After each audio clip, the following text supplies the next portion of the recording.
Dark clouds gathered above Castle Black, the wind slicing through the courtyard like the edge of a freshly whetted blade. Jon Snow stood beneath the stone battlements, his breath ghosting in front of him in short puffs, his eyes distant as he contemplated the uncertain days to come.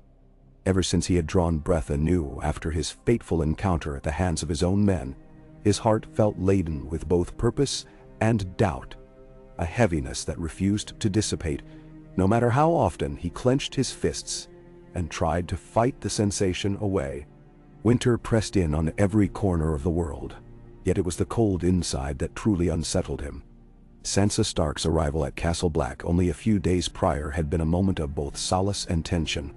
He had barely recognized her at first. The girl who once teased him was gone, replaced by a woman of quiet resolve and haunted eyes. They had embraced, awkwardly at first, before letting their grief, relief, and a small spark of hope settle between them.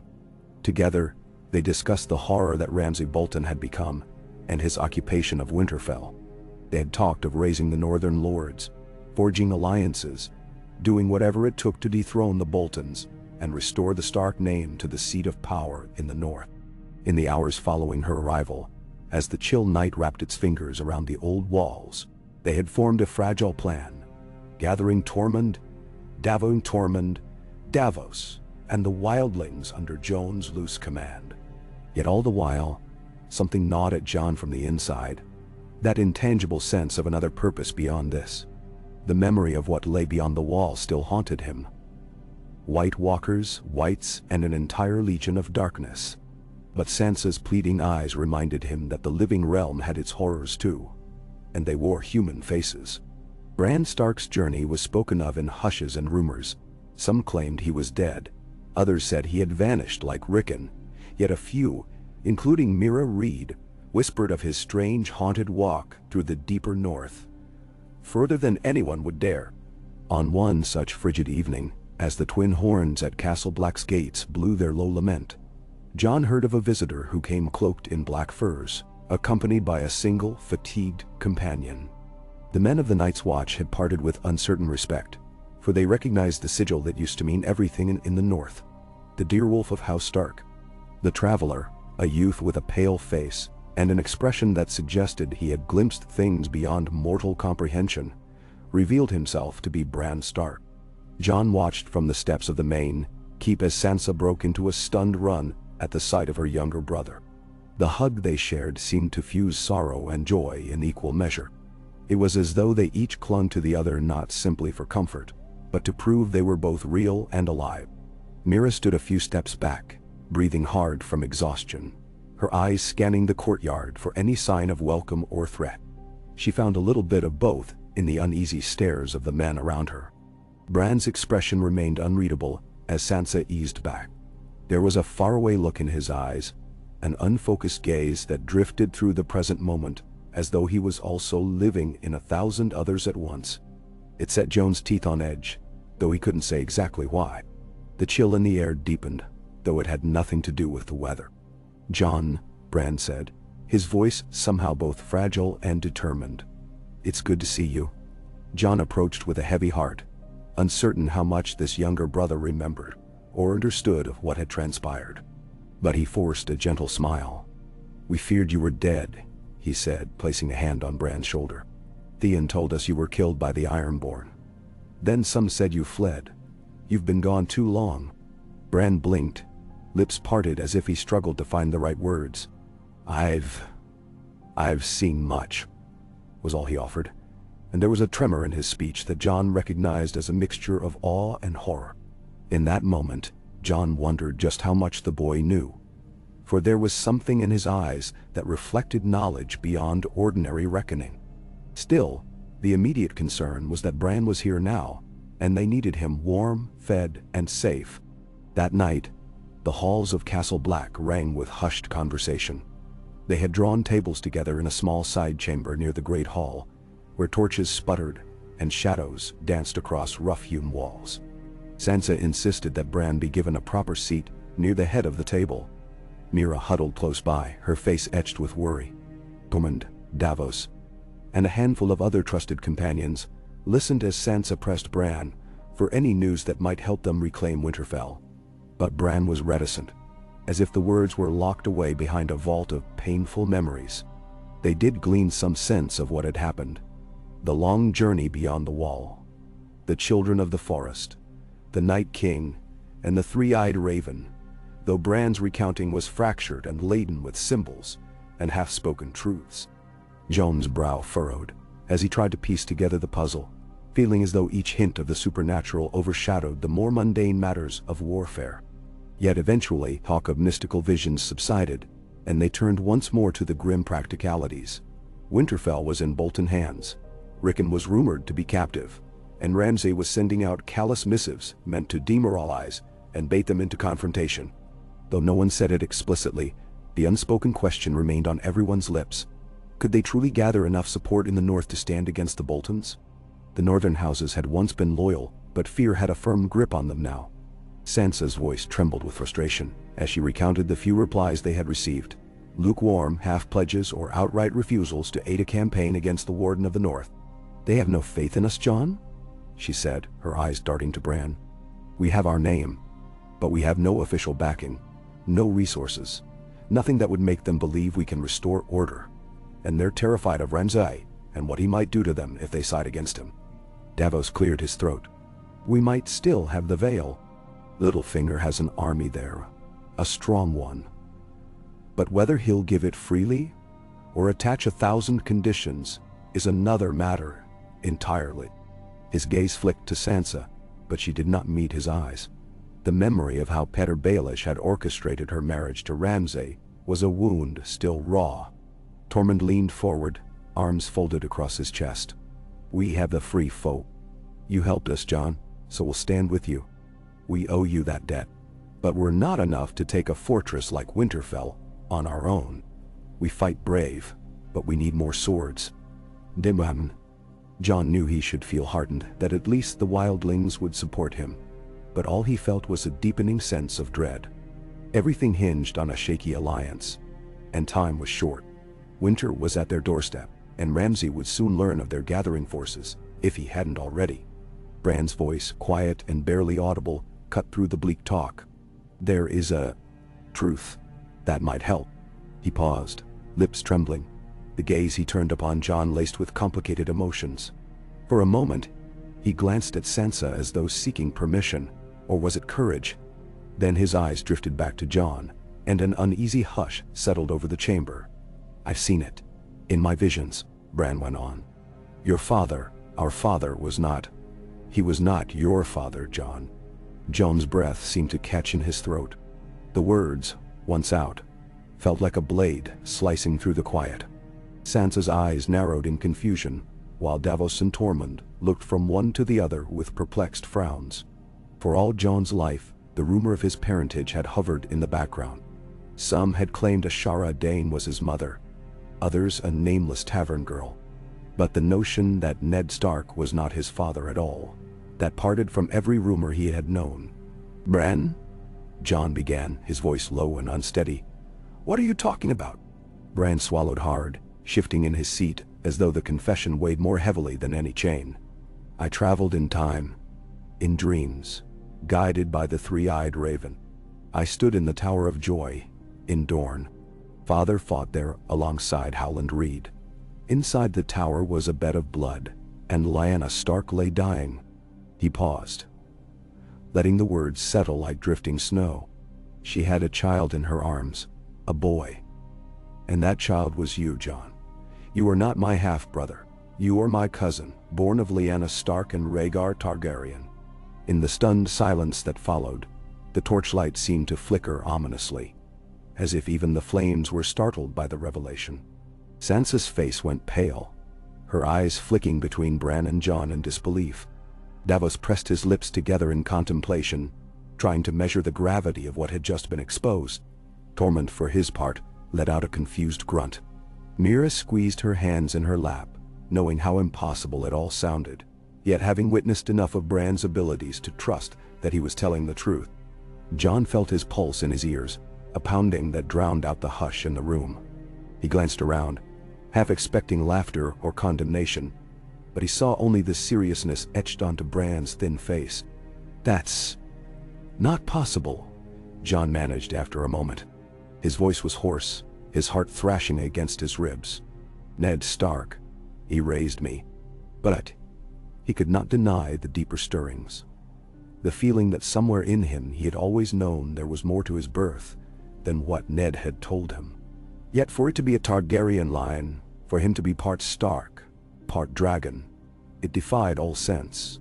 Bran exhaled, seeming relieved that he had finally let the secret slip from his shoulders. Father promised Lyanna on her deathbed, he continued, speaking softly so the words would not echo beyond those present. Promised her he would keep you safe. He claimed you as his own, for fear Robert Baratheon would see you as a threat to the throne, an infant Targaryen. So you grew up believing you were his bastard. But your real father was Rhaegar. Main. Sansa began to speak, but the words died on her lips. She cast her eyes downward, evidently grappling with the implications. If Jon was truly the son of Rhaegar Targaryen, that meant the blood of kings, the blood of the dragon, ran through his veins. The rightful heir to the Iron Throne might well be standing in a simple black cloak, uncertain, reeling in shock. Davos cleared his throat at last, the first to break the heavy air. This changes everything, he said. Your claim, if this is true, supersedes. Jon stood abruptly, the legs of his chair scraping across the stone floor.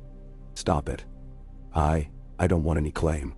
He looked at Bran, at Sansa, at the confused faces around him. The revelation churned in his mind like 1,000 conflicting truths. He could not focus on the politics or the ramifications. All he felt was betrayal, love, and heartbreak for the man who raised him, who never told him this secret. A Stark, he insisted, as if that could will away the Targaryen blood. I was raised as a Stark. Ned is my father, no matter what your visions say. Bran frowned but did not argue. Instead, he nodded with a certain solemn acceptance. I know you loved him. We all did, he said, voice low. But the truth remains. For a long moment, no one dared to speak. Then Tormund shifted uncomfortably, looking around as if the conversation made no sense to him, which was not far from the truth. So what if you have dragon's blood? He said at length. Will it help us kill the bastard Bolton and get your home back? Sansa's lips parted, and she looked at Jon with a mixture of sympathy and urgency. This revelation, she murmured, may change how the Northern Lords see you. If word spreads that you're not Ned's bastard but Lyanna's true-born son, assuming there was a secret marriage, then you're Ned's nephew, and Rhaegar's heir. She paused, considering. Some will see that as a stronger claim. Some may hate the Targaryen name, but others might rally behind a secret son of Lyanna Stark. If you have half the North on your side, we might stand a chance. Nemnerau. Mamadi. Jon raised a hand in protest, still unsettled. I don't want to use this as a tactic, he said, eyes flitting to Davos. I'm not looking to supplant anybody. We only need to free Winterfell, protect it. That's all that matters. Davos nodded, stroking his beard pensively. It might not matter what you want, lad, he said gently, but what the Lords believe. If show them some sign that Ned Stark's promise was made for a reason, if you show them that you are connected to the Stark blood by Lyanna, they might rally. They might see in you not just the bastard of Winterfell, but a rightful heir to the old blood of the North. The Targaryen piece they may stomach, grudgingly, given their distrust of dragons. But if they believe you have a legitimate connection to the line of Winterfell, it could be enough. That's it. Jon lowered his gaze, pushing down the knot of emotion that clung to his chest. It felt as though everything he thought he knew about himself had been stripped away in a single moment. He looked at Sansa, who offered a trembling smile. We've lost so much, Jon, she said softly. Perhaps this is the only way forward.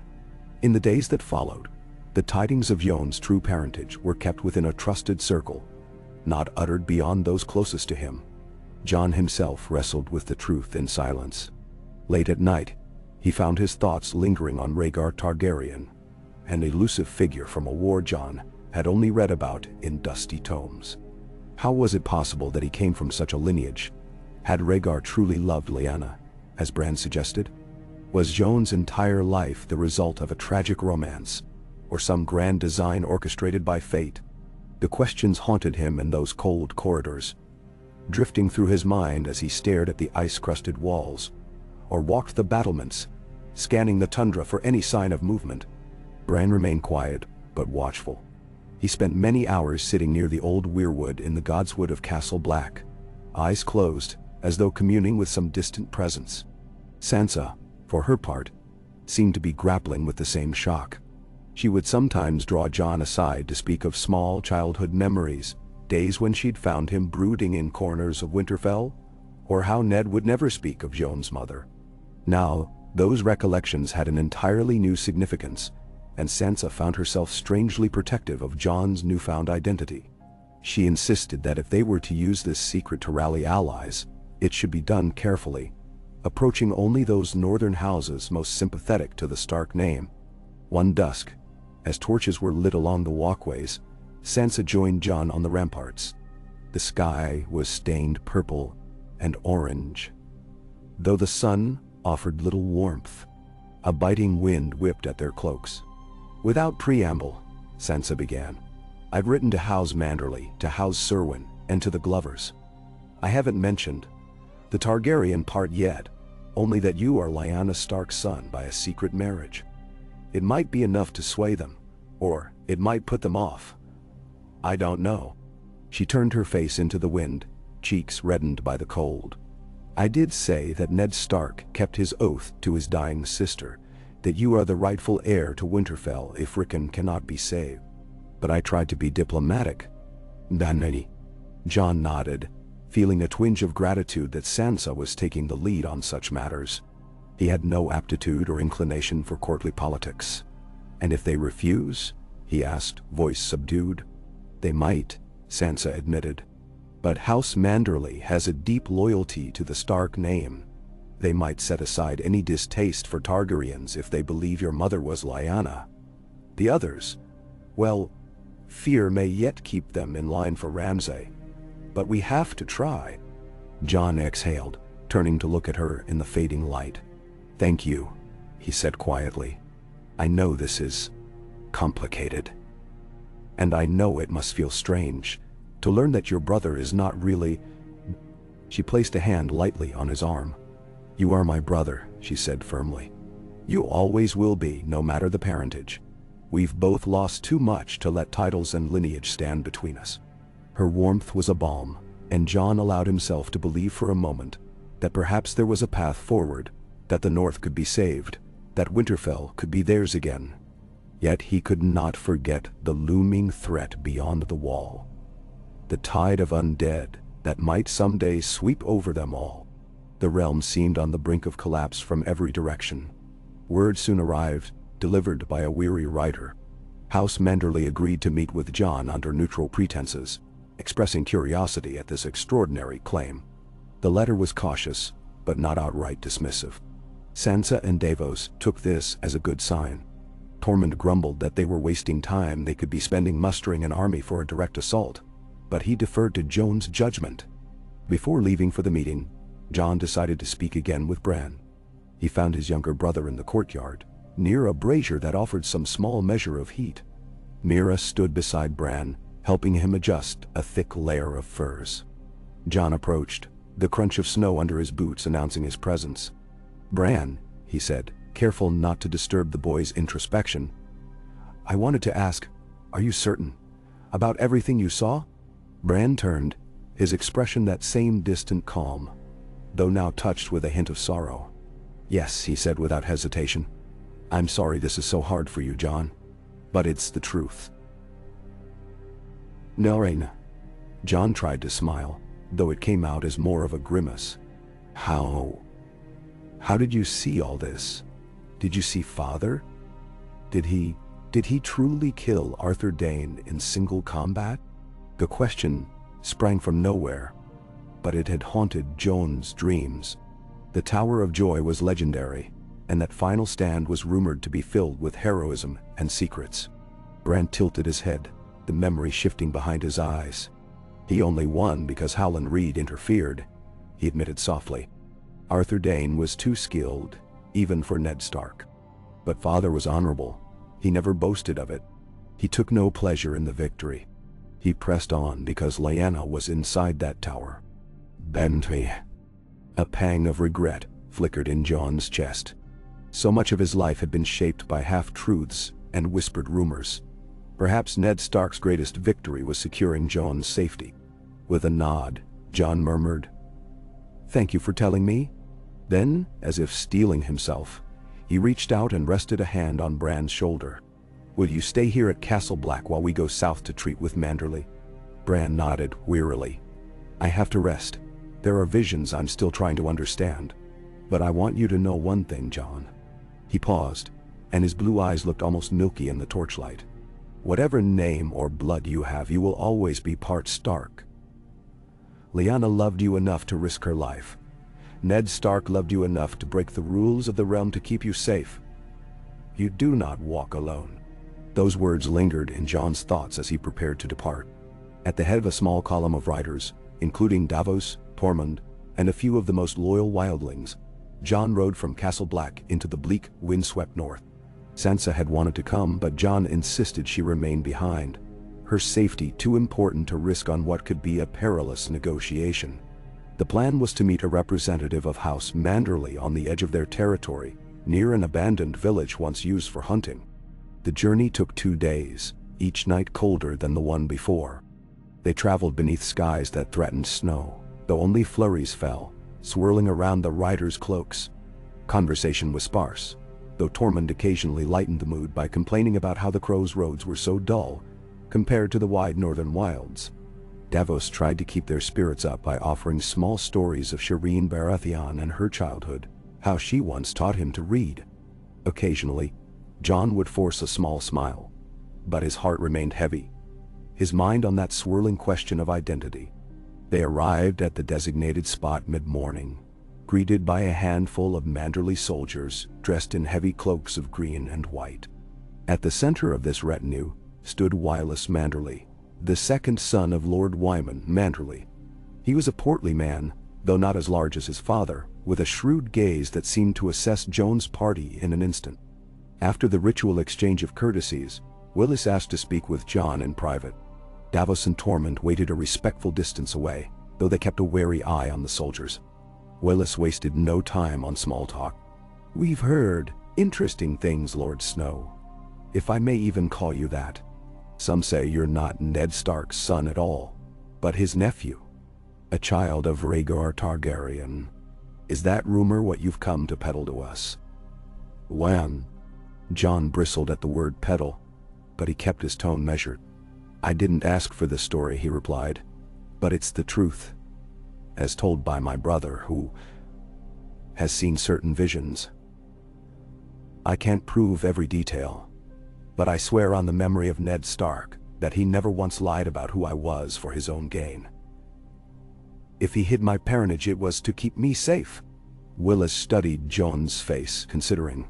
"And why should House Manderley care that you have Targaryen blood? We remember the dragon's reign. My father lost kin in Robert's rebellion. Are you hoping to seat yourself on the Iron Throne?" "No," Jon said flatly. "I only want to reclaim Winterfell for the Starks. Your lord has always been loyal to House Stark. We need your help to overthrow the Boltons, who are no true wardens of the North. Ramsay Bolton is a monster, and if we stand divided, the North will suffer." A faint smile crossed Wylis' lips. "That we can agree on. My father thinks often of how the Starks were betrayed, how the Red Wedding cut the legs out from under the North.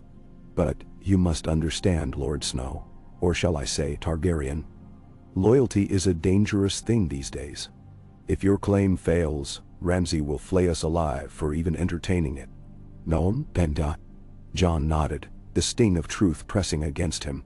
"I won't promise you that victory is certain," he admitted. "I can't. But I give you my word that I will fight for Winterfell until I draw my last breath, and I will not betray those who stand with me. The Boltons cannot be allowed to terrorize the North any longer. You know what they've done, skinning men, violating every code of honor that once bound us together." "Nay." Wylis let out a slow exhale, watching the billowing cloud of his breath dissipate in the cold air. "You speak plainly, which I respect," he said at last. "And if what you say is true, if you truly are Lyanna's son, then that does bind you to House Stark. Many of our people still speak the name Lyanna with reverence. She was much loved, despite the tragedies her name became entwined with. If she had a child, that child might indeed rally the North." "Nimd." He paused, rolling his shoulders thoughtfully. "Let me take your words back to my father. He's the one who will decide the official stance of House Manderley. But I suspect he will be moved by this story. He's never forgotten the dead. The Manderleys owe the Starks. And if your cause is just, we may well march with you." Those words brought a small spark of hope to Jon's chest. He inclined his head. "Thank you," he said quietly. "You have no idea how much this means." They parted with cautious optimism, each side well aware of the tenuous nature of their agreement.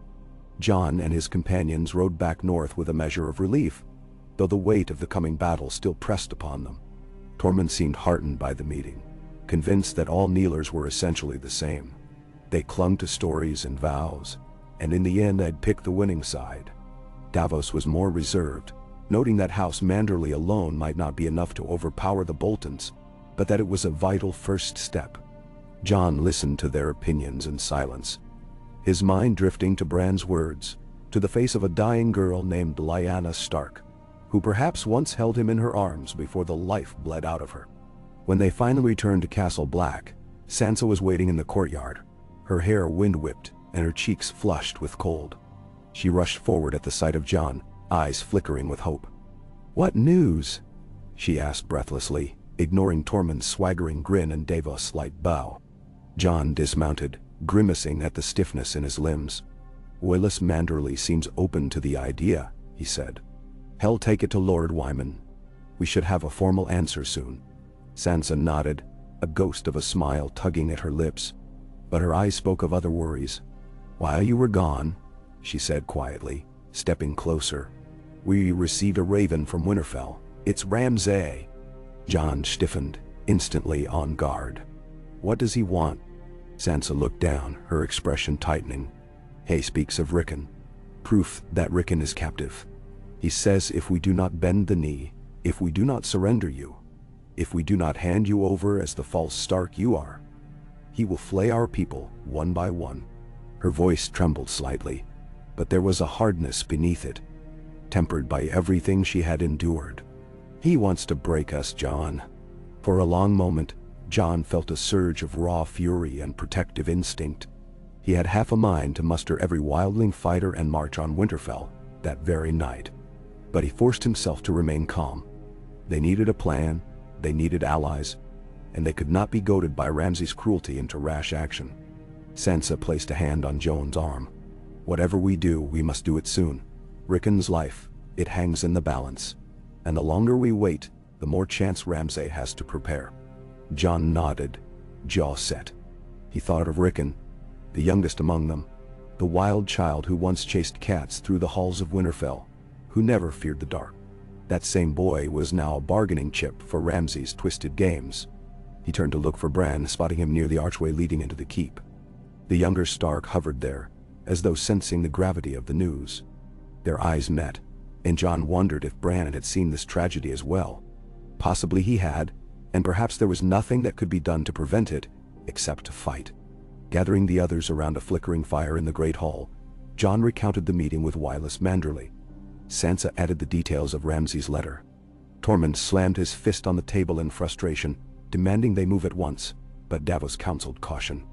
Bran was silent for the most part, listening, absorbing each detail, his gaze distant. At length, Jon drew a breath and finally said aloud what they had all been circling around. "We have to raise an army from the north or die trying.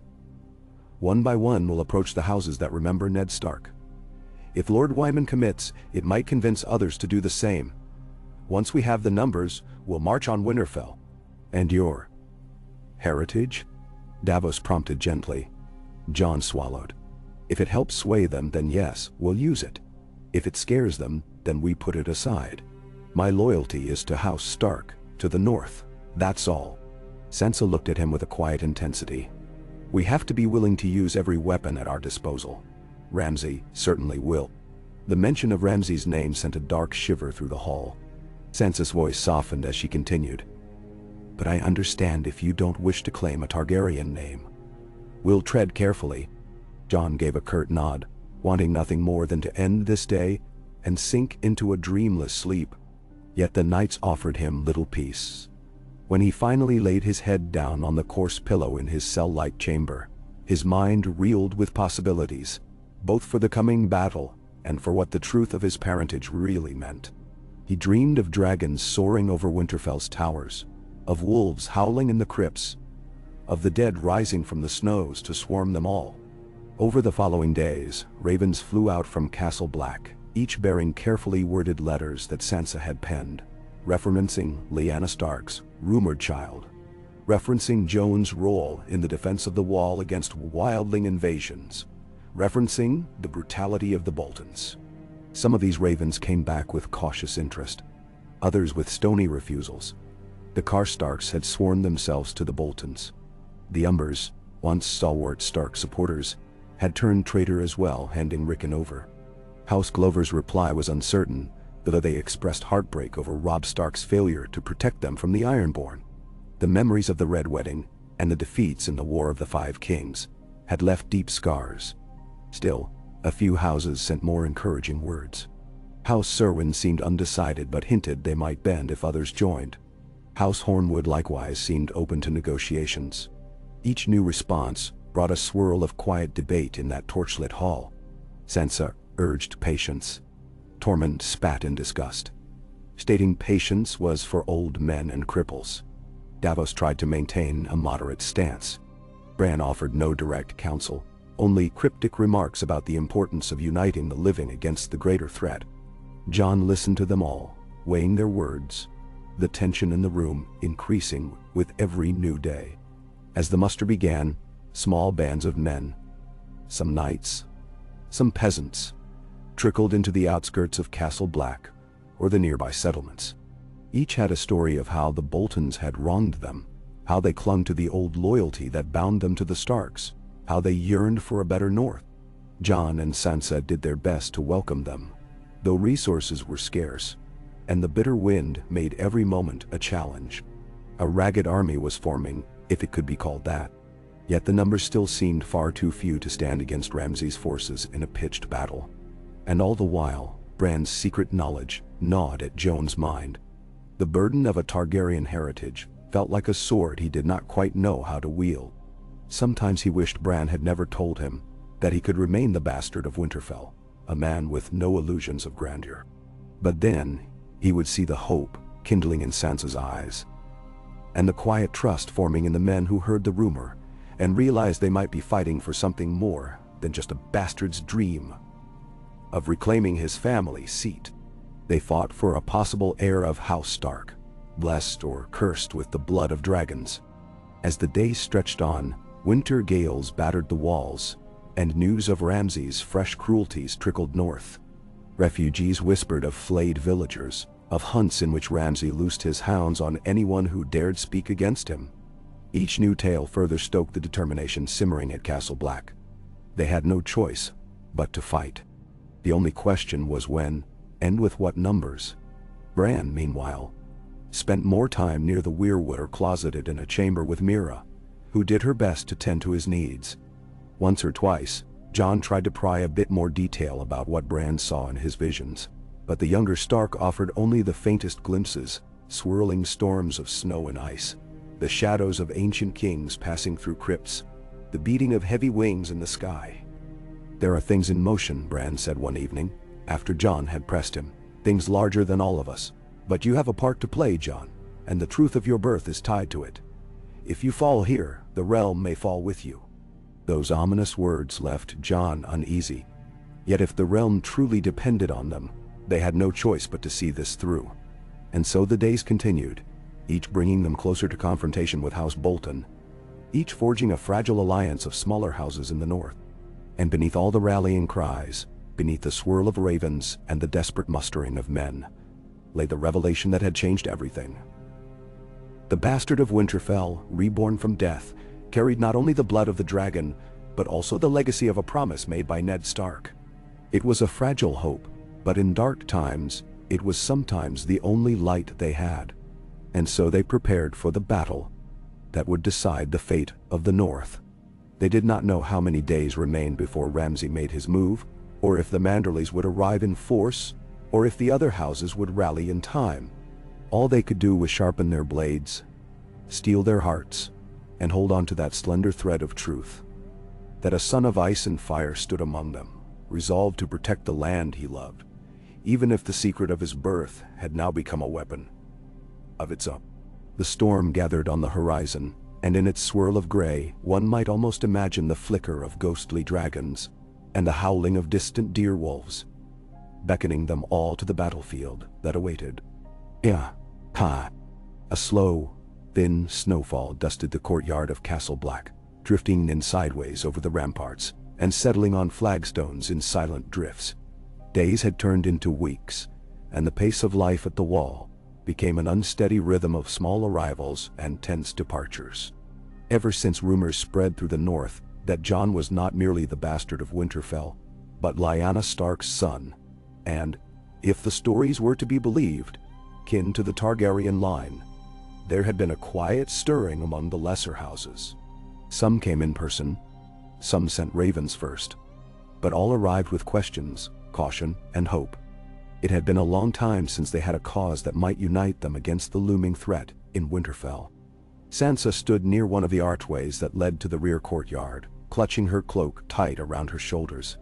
A fresh gust of wind cut across the yard, making her shiver despite the thick layers of wool. She felt the cold in her bones, but it was not nearly as potent as her apprehension for the battles ahead. In a distant corner, a small cluster of newcomers from House Hornwood crouched around a brazier, rubbing their gloved hands together to coax warmth into their fingers. Their leader, a grizzled man named Huther, had quietly professed loyalty to the Starks, especially once he heard that Ned Stark's nephew, rumored to be Lyanna's own blood, was spearheading the attempt to reclaim Winterfell. A rustle of movement drew Sansa's attention. Mira Reed was helping Bran across the yard, guiding him gingerly around the icy patches. Sansa noted how each day Bran seemed increasingly distracted, as though half his mind was elsewhere. His eyes had that distant glassy sheen, perpetually lost in visions. Her heart ached for him. She remembered him as a boy chasing after Robb or climbing the walls in search of the best vantage point. She never imagined this fate for him, haunted by mysteries and forced into an otherworldly role no one else fully understood. She joined them, adding her small measure of warmth to their presence. "Bran," she said softly, slipping her arm through his to help support him. "Are you well?" He lifted his gaze to her, blinking away whatever images danced behind his eyelids. "As well as can be expected," he murmured. "I sense more arrivals soon." Mira looked at him with concern. "Are you certain? Did you see something?" Bran shook his head, half smiling in an attempt to reassure them. "Not precisely, but the north is stirring. And there's something else." He paused, his brow furrowing. "I can't quite place it yet. A shape moving through the snow. A pale shape." "Then..." Sansa felt a ripple of unease, unsure if he spoke literally or metaphorically. She gave his arm a gentle squeeze and changed the subject. "Jon is in the Old Solar, with Davos, Tormund, and the leaders from Hornwood. Come. Let's warm ourselves by the fire." They guided Bran toward the keep, passing through a series of narrow corridors lit by smoky torches.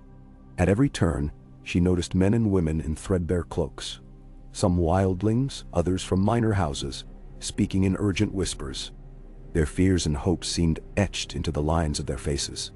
The great gamble was underway, to challenge the Boltons before they became impossible to uproot. When they reached the Old Solar, she knocked once on the heavy wooden door and then stepped inside. The chamber was cramped, barely large enough to hold the half-dozen figures gathered. Tormund stood by the window, his broad shape half blocking the meager light. Davos was at a small table, studying a piece of parchment with the Hornwood sigil. Jon paced near the fireplace, his dark hair unbound and his expression taut with thought. He glanced up as Bran and the others entered. "Bran," he said, voice quiet but no less warm. Though the room was crowded, he guided his brother toward the fire, beckoning Mira and Sansa to sit as well. "We were just discussing our plan for the next few days. House Hornwood has given their word they'll march with us, so long as we can reassure them we have some measure of support from other houses." Other Hornwood, the same grizzled man Sansa had seen outside, inclined his head.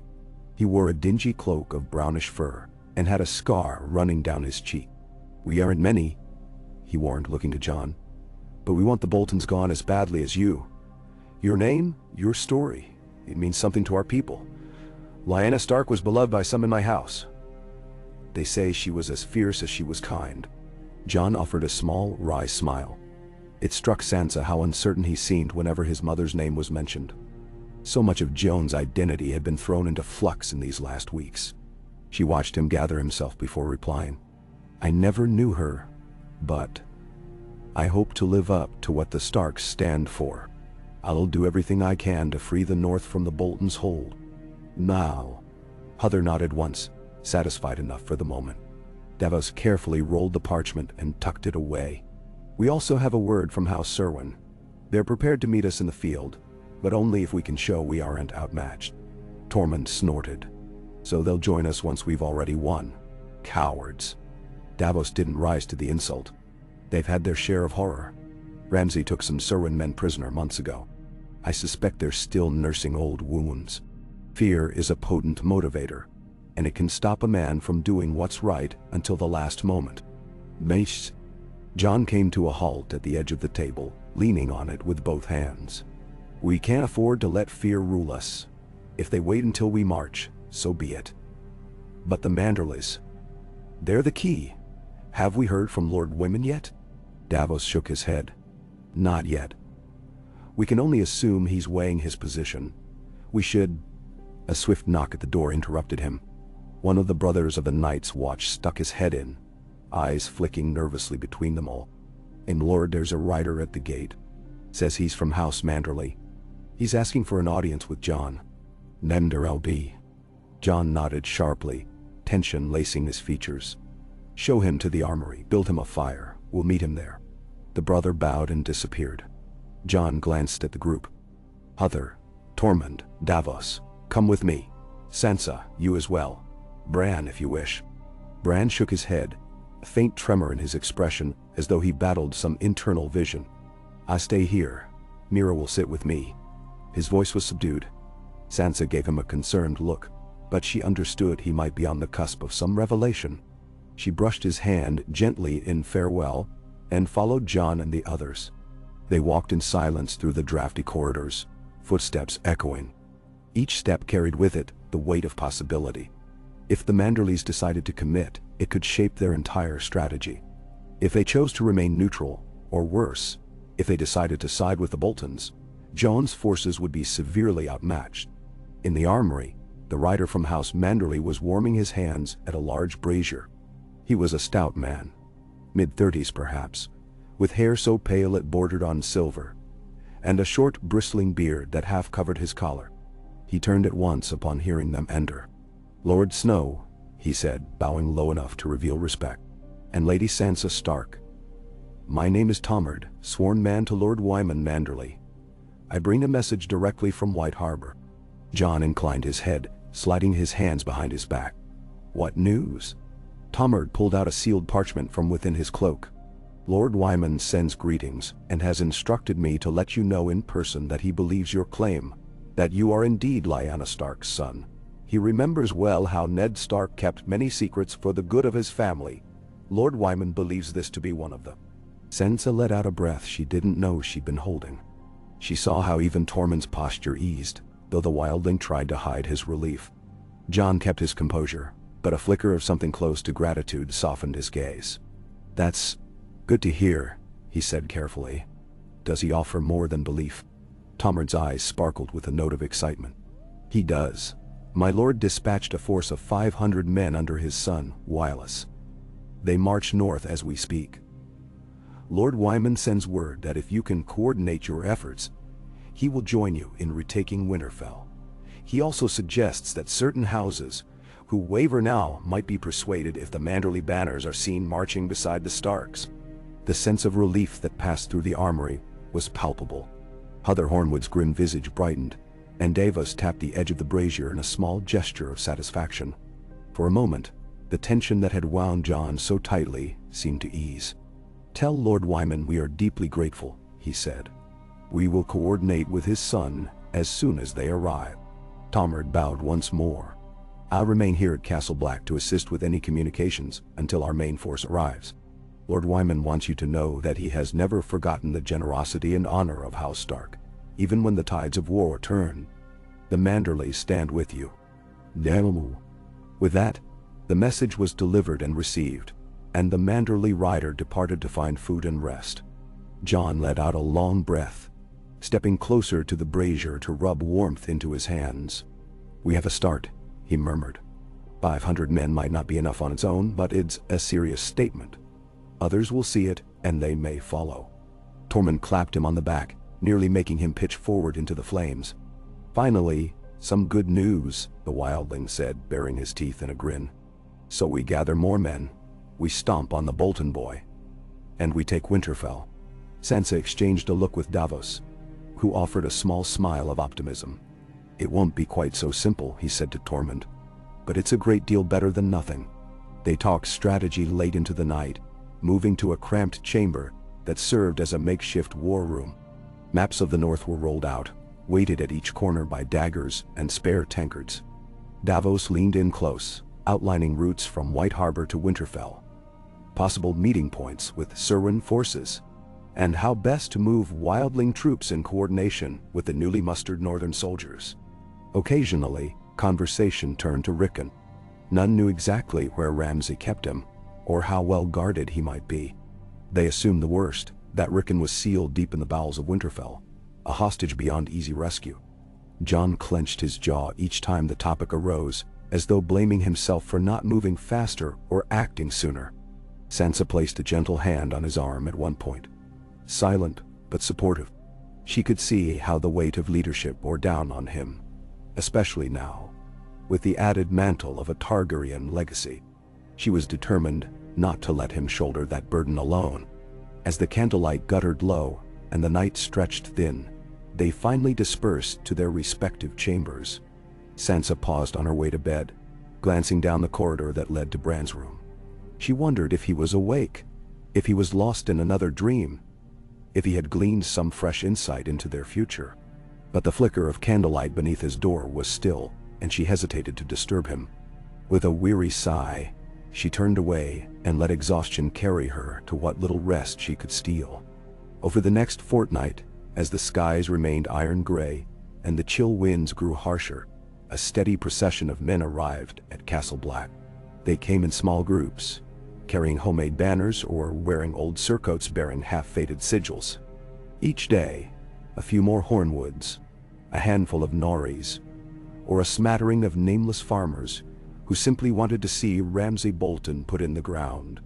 Some were half-starved, having fled brutal conditions imposed by Bolton's soldiers who prowled the roads, extorting or killing at will. Others were older men whose loyalty to the Starks had never died, even if they had been forced to bend the knee after the Red Wedding. They gathered in makeshift encampments around Castle Black, pressing into huts or forming lean-tos against the outer walls.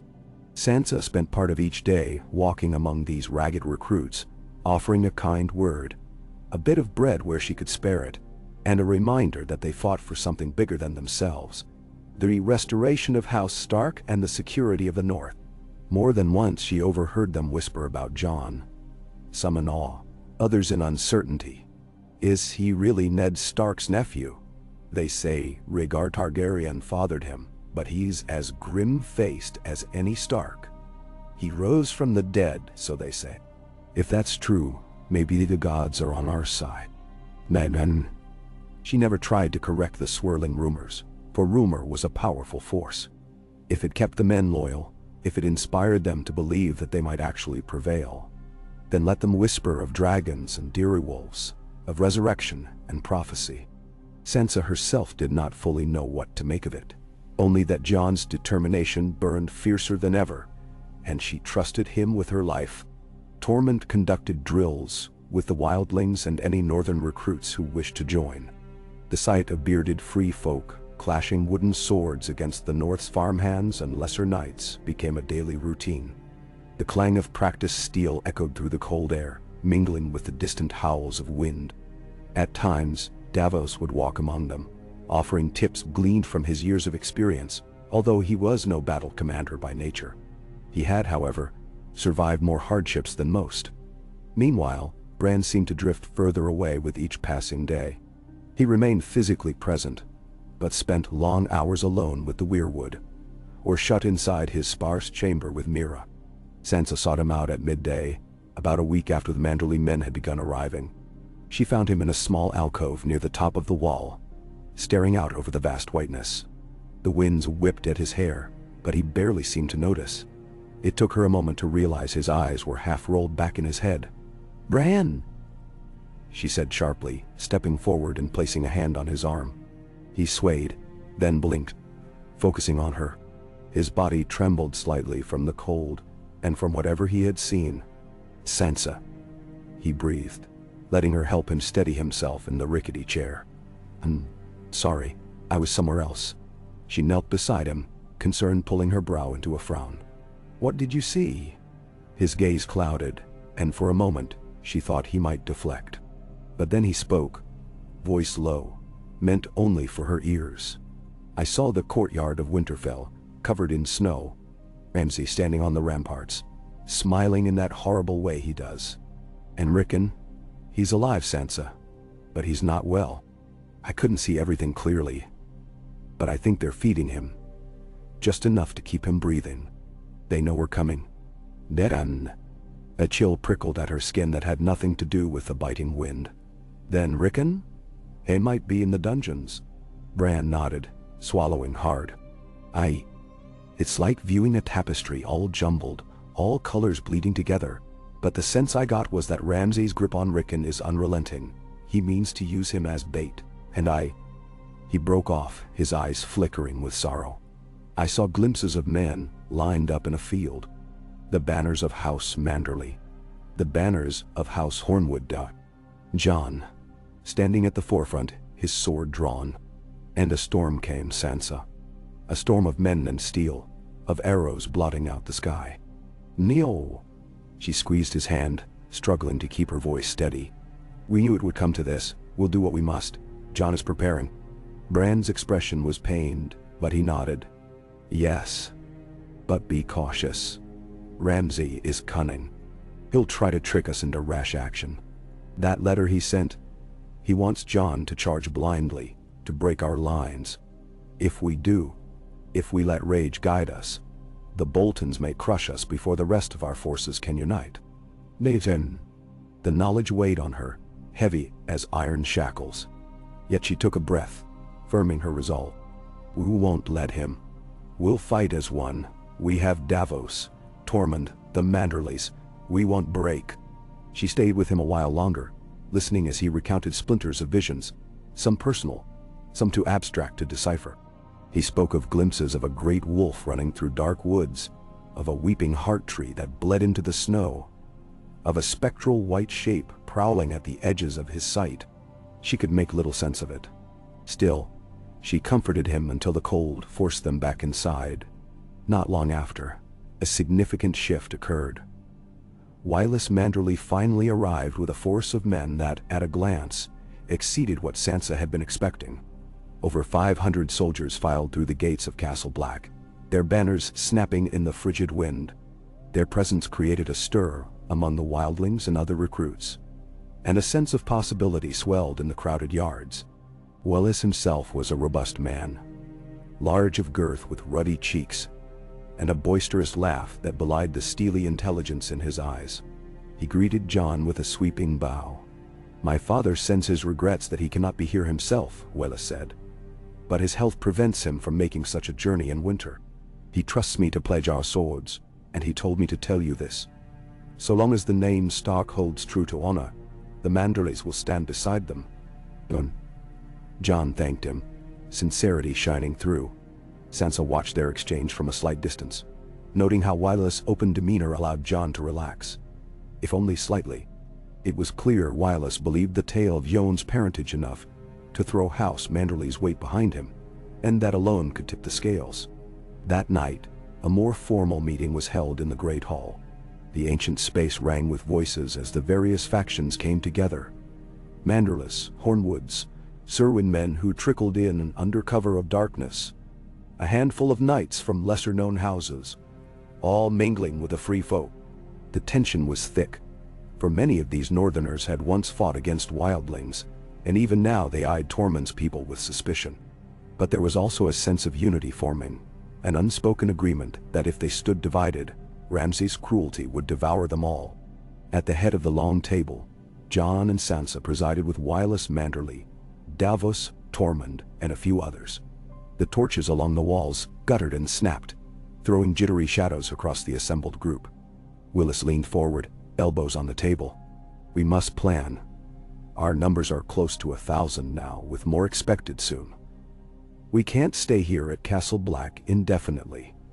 Winterfell lies within the heart of the north, and with the snows coming heavier each day, roads are closing." Jon nodded. "I agree. We march south, but carefully. We need to pick our battlefield. Ramsay will want to lure us in, especially if he thinks we're desperate to rescue Rickon." "Nunder." A murmur of uneasy agreement passed among those listening. Other Hornwood spoke next.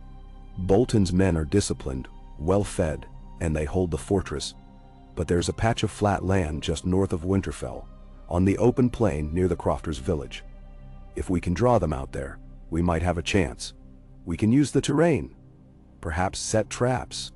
Davos studied the table as though it were a map of the known world. "Each battle might be inevitable if they want yield. But we have to be mindful of the snow. If we get pinned down in a storm, we'll lose all advantages." He glanced at Jon. "This is where leadership will matter, lad." Jon absorbed the words, his jaw tightening. He was no stranger to leading in desperate situations, but the weight of the North bore down on him like never before. "Then let's finalize the route," he said, scanning the faces of those present. "We gather every able-bodied fighter who arrives in the next few days, then march in a column south. We'll approach Winterfell from the east, where the snowdrifts might be more manageable. We send out scouts to watch for Bolton patrols. If we can avoid direct confrontation until we're ready, so much the better." "Down." Tormund smacked his palm on the table for emphasis. "And if the Bolton bastard rides out to meet us, we carve him open on the field." He spoke with a savage grin, but Sansa could see that many of the northern soldiers, despite hating Ramsay, still had reservations about Tormund's raw aggression. She held up a hand. "We all want Ramsay's head," she said, voice carrying a tone of authority learned from Cersei's court and sharpened by her trials. "But my brother is right. We must not charge blindly. Ramsay will try every deceit. He'll parade Rickon, he'll taunt us. We cannot let that break our formation. If we give in to fury, we'll be scattered." An uneasy hush fell over the gathering, each man picturing the horror of watching Rickon in danger. Yet they all knew the greater cause demanded they keep their composure, lest they lose everything in a reckless rush. Wylis exhaled, nodding. "We'll do our best to temper the men's passions. That's the challenge of war, harnessing strong emotions without succumbing to them. So we'll plan and wait."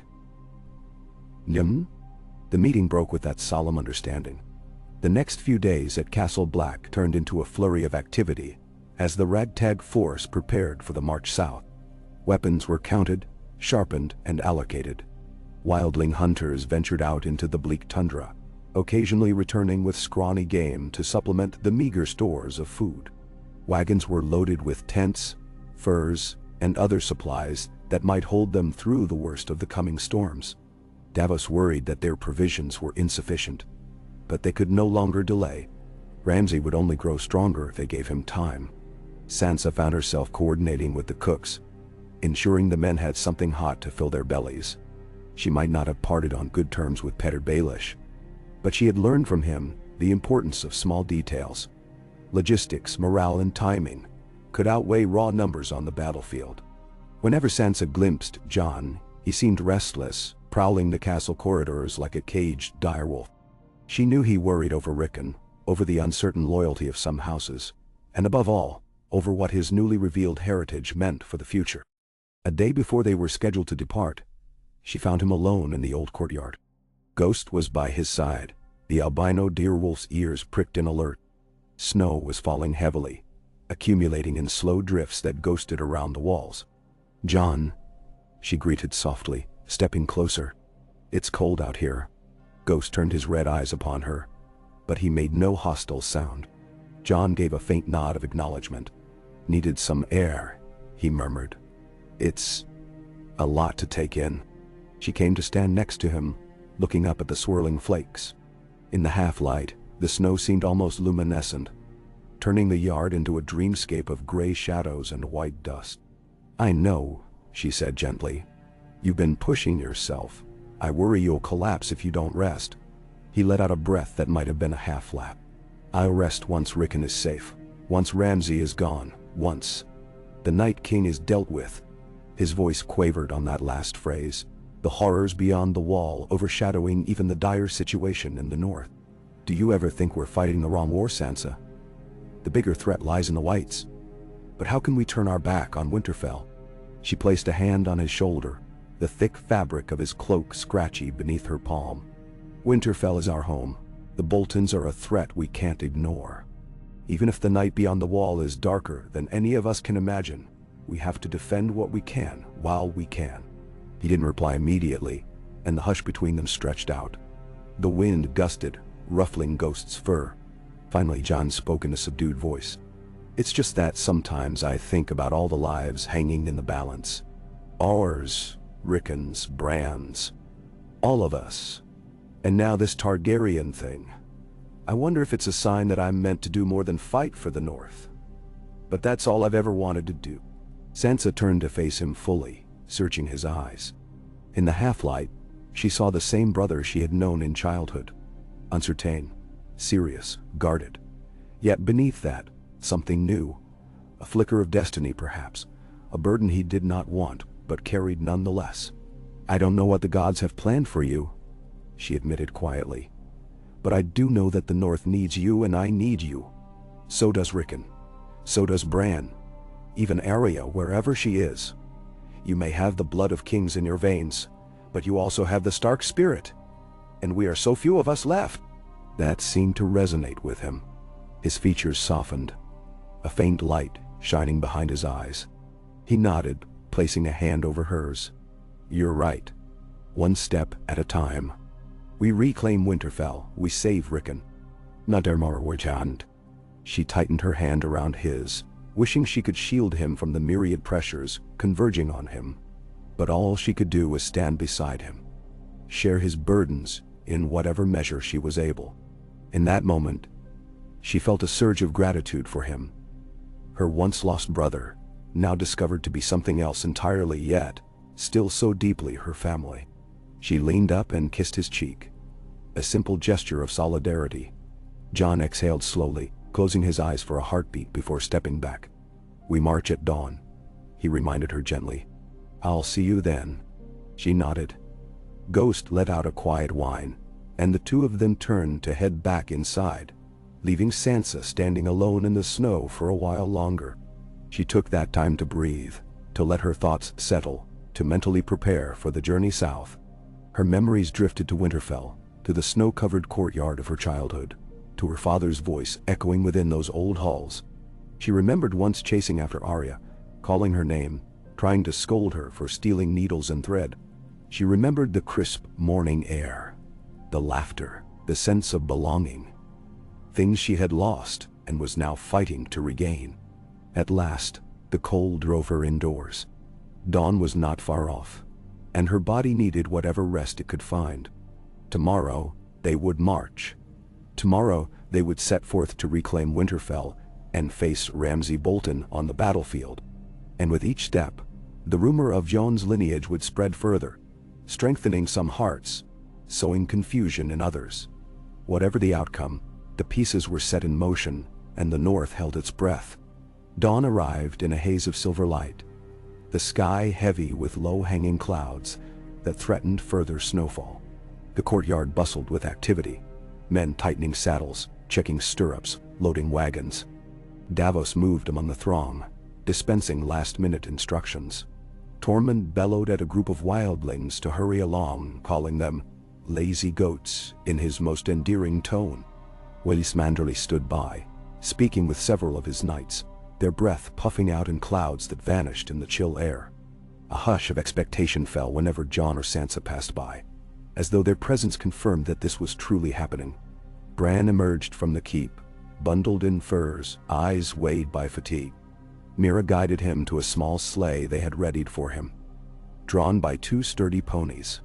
He could no longer ride a proper horse in the ways of old, but he insisted on accompanying them south. Jon had initially balked, concerned for Bran's safety, but Bran refused to be left behind. "Winterfell is my home too," he'd said. "If you fall on the field, I won't be cowering in the rear." Jon relented, though he privately instructed a handful of loyal fighters to guard Bran's sleigh at all times. At last the column formed: foot soldiers, knights on horseback, wildlings with their crude weaponry, archers from Hornwood, and the Manderly contingent bearing green and white banners. At the center rode Jon, flanked by Davos, Tormund, and Wylis Manderly. Sansa had her own horse just beside them, her cloak whipped by the frigid wind. She looked behind, seeing the lines of men, the battered but resolute expression on each face.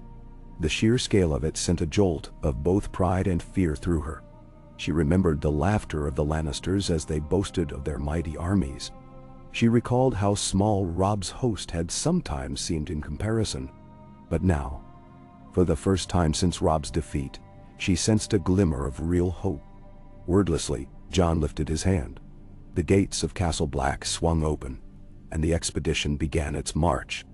Trudging out into the deep snows, they set their course along the King's Road, heading south with determined strides and the occasional whistle of a commander urging his men forward. Sansa looked up at the colossal wall behind them, ice glinting in the meager daylight, reminding her of the even darker threats that lurked beyond. She thought of the White Walkers, of the Whites, of everything Jon had tried to warn the realm about. But for now, her mind turned resolutely to the immediate task: Winterfell, Rickon, and the monstrous dog who held their home. She spurred her horse forward to ride beside Jon. He glanced at her and gave a solemn nod. They would do this together, as Starks, as family, whatever the truth of his parentage. And if the old gods were kind, they would see the rightful guardians of the North restored to their seat. The wind howled around them in a bitter lament, as if foretelling the blood soon to be spilled upon the snow. Yet in that same wind, Sansa heard another note, a faint echo that might have been the voice of her father, urging them onward, reminding them that winter had come, and it was time to fight for the future of their house. They continued south, step by step, each day a test of endurance as they pressed through swirling flurries and biting cold. At night, they made rough camps along the road, lighting fires that struggled against the wind. The men huddled for warmth, sharing stories of Stark victories in ages past, or the countless legends of the kings of winter who once ruled the north from Winterfell's stony seat. Sansa often wandered among the campfires, listening without interruption, taking the occasional measure of bread or stew. She thought of how Catelyn Stark might have moved through these same ranks had she lived, an image that made her heart ache. Whenever Jon passed by, men would straighten, hushed by the presence of someone they believed carried the blood of dragons and wolves. Sansa could see the reverence in their eyes and knew that Jon was uncomfortable with it. She recalled that in King's Landing, lords and knights had bowed and scraped to Joffrey out of fear or ambition. Here, men seemed to rally around Jon because they thought him their best hope. It was loyalty born of desperation, and a faint yearning for honor in a world that had seen too little of it. On the third day of their march, scouts returned with news. Bolton outriders had been spotted to the west, observing them from afar. It was confirmation that Ramsay knew they were coming, and it lit a fresh urgency under the host. Jon ordered double watches at night, his jaw clenched each time the scouts reported an unseen presence in the distance. The tension within the camp crackled like frost underfoot, waiting for the moment it would break into open conflict. Eventually, they drew near the outskirts of Winterfell's domain. The farmlands that once sustained the fortress now lay mostly fallow, buried under thick drifts of snow. Distant copse lines broke the emptiness here and there, and dilapidated huts stood at crooked angles, abandoned or burned out. The air felt heavier, as though thick with expectation. Sansa rode close by Jon's side, her breath fogging in the cold. She could see, at the edge of the horizon, the faint silhouette of Winterfell's towers. The sight sent a tremor through her. It was home, but it was not safe. Not yet.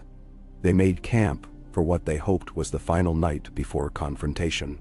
The crofters' village Huther Hornwood had mentioned lay half-ruined to the east. They used it as a staging ground, setting up lines of tents in the lee of the broken huts. Fires glowed in the dusk, like faint beacons against the encroaching dark. Torment's wildlings prowled the perimeter, eager for a fight. Manderley knights checked and rechecked their gear, while Davos and Wylis pored over maps and discussed final details. Sansa could not shake the feeling that the land itself was holding its breath. Bran rested in his sleigh, though he remained awake, gaze unfocused. Sansa visited him and found him struggling to piece together new visions.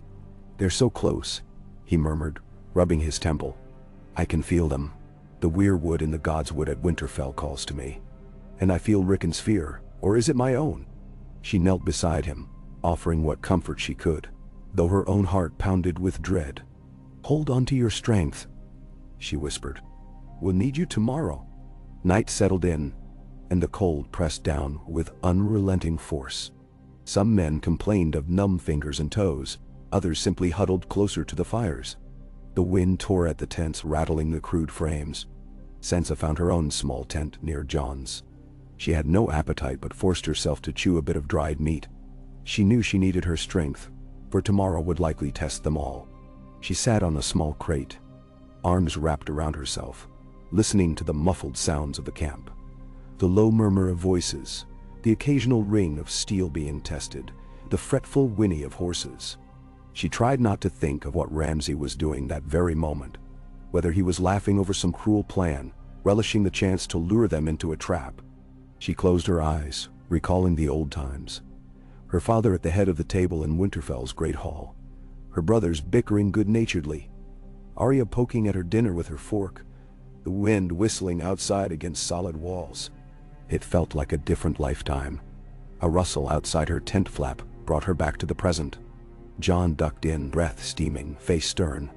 "You should try to sleep," he said quietly, though he looked no more capable of rest than she was. She nodded, weary. "I will. You too." He sighed, running a hand through his hair. "We come so far. Tomorrow, Sansa, everything changes. We can't fail Rickon. We can't fail the North." "We won't," she promised, hoping the firmness in her voice masked her own fears. "We'll win, Jon, and we'll free Winterfell from the monster who claims to rule it." Her conviction seemed to buoy him. He gave a short nod, then bent to kiss her forehead. "Rest well." With that, he slipped back out into the cold night. She watched the tent flap settle behind him, the lantern's glow casting wavering shadows. Outside, the wind keened like a lonely spirit. She lay down, pulling her cloak over her body, forcing her eyes to close. Sleep came fitfully, in snatches of dream and anxious waking. She dreamt of walking through the halls of Winterfell, hearing Rickon's voice echo in the distance, calling her name. Then the walls shifted, turning into the bleached bones of a dead creature. She found herself on a battlefield of endless snow, and she ran to find Jon among them, the heaps of bodies. She jolted awake more than once, heart hammering, the taste of copper on her tongue. Eventually, she surrendered to a shallow, restless doze. Before long, a faint light crept through the tent's seams. Dawn was arriving, pale and foreboding. The day of reckoning had come. Outside, she heard the camp stirring, men shaking off sleep, checking their gear, muttering prayers to whatever gods they believed in. She rose, steeling herself, sliding her arms through the sleeves of her thick coat, pulling on her boots.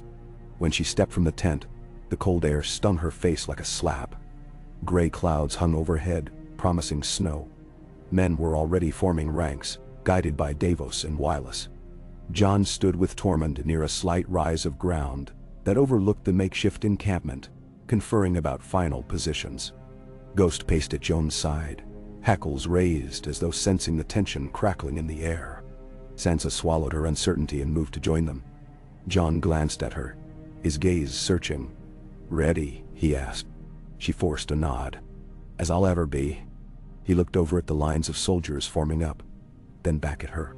"We have to be strong for them. For Rickon." She placed a hand on the hilt of a dagger at her belt. She was no warrior, not like Arya or Brienne, but she would not be powerless again. "Let's end this." The camp roused fully. Horses stomped. Men hoisted banners. The clang of steel against shield rang out. Through the dull light, the combined force of wildlings and northerners began marching for Winterfell, hearts pounding. In the lead rode Jon and Sansa, Tormund and Davos, Wylis Manderly and Hother Hornwood, each bearing their own grim determination. Bran followed in his sleigh, guarded by a small knot of loyal fighters. The wind howled at their backs, urging them onward. In the distance, the tall, dark shape of Winterfell loomed, its walls stark against the gray sky. Sansa's chest tightened at the sight. She remembered sunshine on those walls, remembered leaning out a window to see the courtyard below, remembered the warm glow of lanterns in the great windows on winter nights. Now it looked forbidding, as though the land itself had grown tense, waiting for violence. As they advanced, the terrain opened into a broad snow-covered plain. Scouts reported Bolton men forming ranks further ahead, their own banners snapping in the wind. The moment of confrontation neared, each side bristling with steel and unspent fury. Ramsay's shape was not yet visible, but Sansa knew he would be there, waiting. She could almost feel his cold malice across the field. Jon signaled the halt. The lines of gathered men took their positions, archers to the rear, infantry in the front, cavalry on the flanks. Wildlings stood shoulder to shoulder with Northmen, forging a wall of breath and resolve. Ghost prowled restlessly, a silent specter among them. High above, the sky threatened fresh snowfall, the clouds swirling like restless spirits. A hush settled, broken only by the wind. Then, across the wide expanse, another horn sounded, a Bolton horn. Sansa's heart lurched. Dark shapes emerged, men with a flayed man's sigil, armor glinting dully in the anemic light. It seemed Ramsay had not been idle, for his force was formidable. Ranks of spearmen, archers and cavalry forming a tight formation. At the head rode a figure on a black horse, flanked by men bearing the Dreadfort's colors. Jon exhaled, his breath misting. He glanced at Sansa. Neither spoke. The final moment of peace, such as it was, had passed. A wave of anticipation rippled through the lines. The battle for Winterfell was about to begin. Sansa straightened her spine, ignoring the tremor in her stomach. She recalled her father's words. "When winter comes, you must protect the pack, or the pack will be lost." She glanced at Jon, who seemed carved from stone. She looked at the men behind them, an uneasy patchwork of loyalties, now united for this moment. Then, at last, she saw a lone, smaller figure amid the Bolton ranks. Her heart nearly stopped. A flash of dark hair, a posture that looked so much like the little brother she used to know. Rickon Doctine. "Gods be good," she breathed, her nails digging into her palms. Jon's expression hardened, his eyes fixed on that far shape. For a heartbeat, they locked gazes, and Sansa could read his thoughts. "We have to save Rickon, no matter the cost." Then, with a drawn-out, mocking cry, the Bolton horn blared again, echoing off the snow-swept land. The line stirred, tension coiled like a spring, and the battle that would decide the fate of the North stood poised to unfold. "I.K." The Bolton horn screamed across the field, shrill and mocking, sending a fresh tremor through every gathered soul. The echo carried over a plain of snow that glimmered weakly in the half-light of a cold, sunless sky. Sansa stood near Jon, her fingers curling so tight around the reins of her mare that her knuckles ached. A hush lay over their lines, each soldier anticipating the next move. Tormund growled something low under his breath, gripping the hilt of his great axe, while Davos glanced at Jon in silent question. "Do we advance? Do we wait?" Somewhere in the shifting ranks across from them, Rickon Stark was a tragic speck, too far to see clearly but unmistakable in the presence of smaller, younger limbs. Sansa's heart thundered in her chest. Every dreadful rumor told her that Ramsay Bolton would toy with them, that he would not simply release Rickon or let him remain behind the lines. He would find some way to use the boy as bait. And indeed, as soon as the echoes of the horn died, a small figure was dragged forward. Men in Bolton's sigils parted, leaving Rickon alone on the blank canvas of snow. Sansa's throat constricted. She turned to Jon, searching his face. He was already leaning forward on his horse, ready to bolt as soon as Rickon was in play. She wanted to scream at him to wait, to stay calm, but the words refused to form. Her lips trembled. The air carried the faint hiss of a blade drawn from its scabbard on the Bolton side. A single figure emerged from the throng. Ramsay Bolton, on a black steed. His pale face split in a grin that made Sansa's stomach twist in revulsion. He didn't shout across the distance. He simply beckoned Rickon to run, brandishing a drawn bow in one hand, an arrow in the other. Even from afar, Sansa felt the cruelty radiating off him. She bit the inside of her cheek, half expecting Rickon to stand paralyzed. But the boy did not. The moment Ramsay flicked his wrist dismissively, Rickon broke into a terrified sprint across the open field, heading for the Stark lines. Jon was moving before anyone could speak. His mount lunged forward, hooves pounding into packed snow, and he tore into the gap between the two armies. Sansa gasped, spurring her own horse a few steps, but Davos seized her bridle and pulled her back. His face was grim. "You can't catch him on horseback, my lady," he muttered, "but Jon's the better rider. Let him do what he must." Her heart pounded so hard she feared it might burst. She watched in horror as Ramsay lifted his bow, leisurely nocked an arrow, and drew it back. Rickon's small form tore across the snow with all the desperate speed of a hunted animal. But the distance was so great, he seemed impossibly far. Jon lowered his torso against his horse's neck, urging the mare into a gallop. The two armies watched in eerie silence, every eye fixed on the unfolding drama between a boy's flight and a sadist's arrow. An arrow streaked through the air. It fell short, vanishing into the snow behind Rickon. The boy didn't stop running, his breath ragged, eyes wide with terror. Another arrow whipped past, slashing so close to Rickon's leg that he stumbled. But still he kept running, spurred by pure survival instinct. Jon thundered closer, leaning low in the saddle, gloved hand stretched out as though he could pluck Rickon from the jaws of death. Ramsay loosed another arrow. Sansa's breath caught painfully in her lungs. Time seemed to slow, the hush across the battlefield absolute. Rickon let out a sharp cry as the arrow ripped past his shoulder, slicing through the air so close that strands of his hair fluttered in its wake. He stumbled, nearly fell, but righted himself again. Jon closed the gap, leaning over, his fingertips almost brushing Rickon's arm. A final arrow hummed through the air with a malevolent whistle, plunging into the boy's back. Rickon's steps faltered, then he collapsed face first into the snow, arms flung out. Sansa's world blurred into red anguish. She heard a strangled noise, then realized it came from her own throat. The Bolton lines erupted in laughter and jeers, Ramsay's grin visible even from this distance. Jon yanked his horse to a halt, dismounting so violently that the mare reared. He flung himself beside Rickon, lifting the boy's head from the crimson-stained snow. Sansa couldn't see if Rickon still drew breath. She saw only Jon's posture, rigid with despair. And then horns blared again, Bolton horns and Stark horns alike, as if the two lines simultaneously realized the time for parley was over.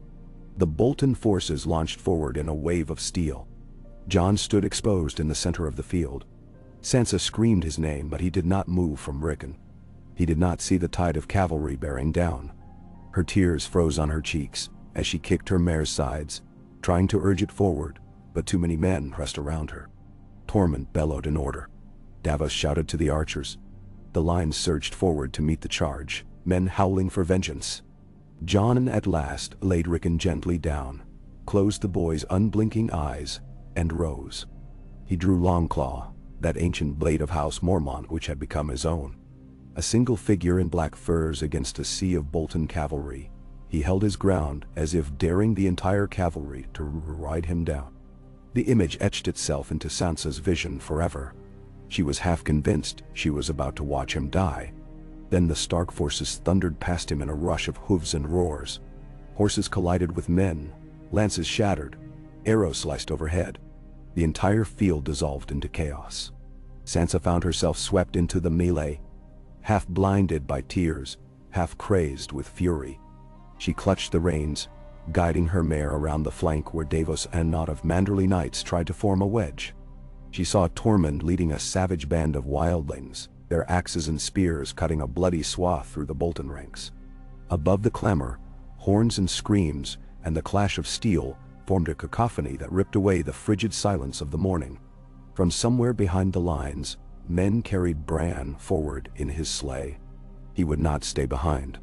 Though he could not throw himself into combat, he bore witness, face pale as death.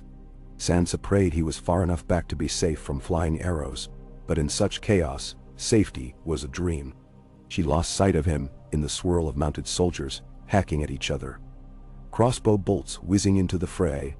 Snow kicked up in thick powdery clouds, obscuring entire pockets of the battle. Sansa scanned the battlefield frantically for Jon. On every side, men and horses screamed, the white ground turning red under trampling hooves. The clang of swords on shields sent jolts of terror through her. Again, she tried to push forward, but now her mount balked at the carnage, tossing its head in panic. Her heart thundered with each convulsion of the fighting lines. Suddenly, an arrow zipped past her ear, and she ducked, nearly slipping from the saddle. A Bolton spearman lunged at her flank. She yanked her horse's reins hard, pivoting away just in time. Her breathing came in ragged gasps. She clutched the small dagger at her belt, though she was hardly a match for a mounted soldier.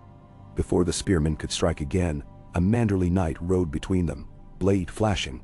Sansa seized the moment to wheel her mare and gallop back to safer ground, cold fear twisting her stomach. She had to find Jon. She had to do something that mattered. But the crush of men, the swirl of bodies, made it nearly impossible. She pulled up behind a wagon that had been upended on the field, panting, trying to gather her wits. Adrenaline thundered in her veins, making her limbs tremble. The acrid stench of blood and sweat churned in her nostrils. A half-dozen men in Hornwood colors were locked in savage combat with Bolton soldiers just yards away. An arrow ricocheted off the wagon's side, splintering the wood. She flinched, pressing low against her horse's neck, whispering desperate prayers under her breath. The world was violence and chaos, and the very air vibrated with the horror of it. At last, she saw Jon. He was further ahead, halfway toward the Bolton center, fighting on foot with a furious grace. Blood splattered his leathers, and his face was grim under the swirl of wind-blown snow. The Bolton cavalry had looped around, forming a wide circle to trap the Stark forces, but Jon was at the forefront, hacking through any soldier who crossed his path. Nearby, Tormund slammed his axe into a mounted knight, hauling the man from his saddle. Davos and Wireless Mannerly fought back to back, their swords rising and falling with desperate speed. Every moment, the circle tightened, bodies piling up in ugly mounds, men screaming for help as they were crushed or stabbed. Somewhere near the edge of Sansa's vision, a horn sounded once more. She whipped her head around, expecting to see fresh Bolton reinforcements. Instead, she glimpsed movement on the distant horizon, a new column approaching. The banners were too faint to identify at first. Panic seized her. Ramsay had allies. She remembered the Karstarks, the Umbers. Had they arrived to bolster his lines? She wasn't the only one to notice. The entire battlefield seemed to sense the new threat. Then, to her right, Tormund gave a savage cry, for in that moment, the lines parted enough for him to see a massive man bearing the Umber sigil.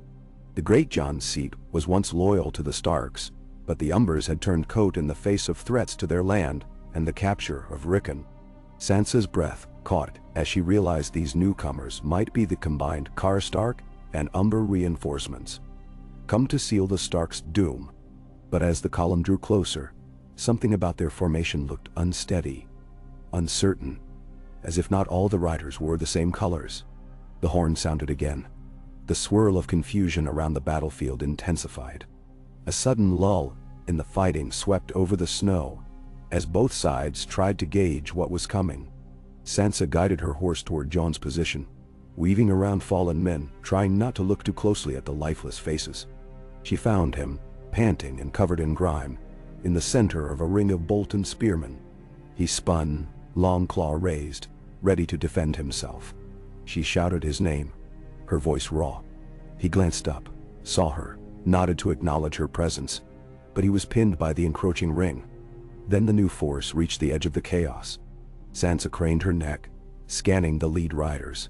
Her heart slammed in her chest when she recognized the sigil of the Knights of the Vale, shining on banners of blue and white, the moon and falcon stark against the snow.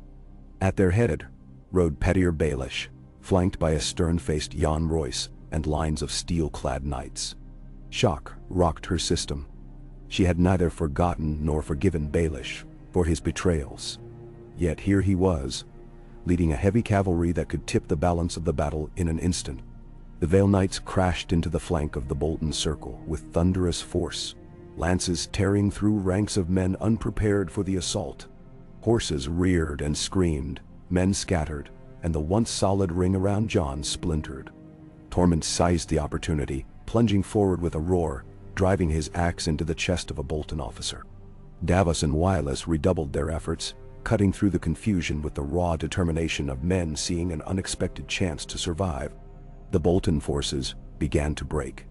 Sansa watched in stunned disbelief as the Knights of the Vale swept across the field, disciplined and deadly, scything down the enemy lines.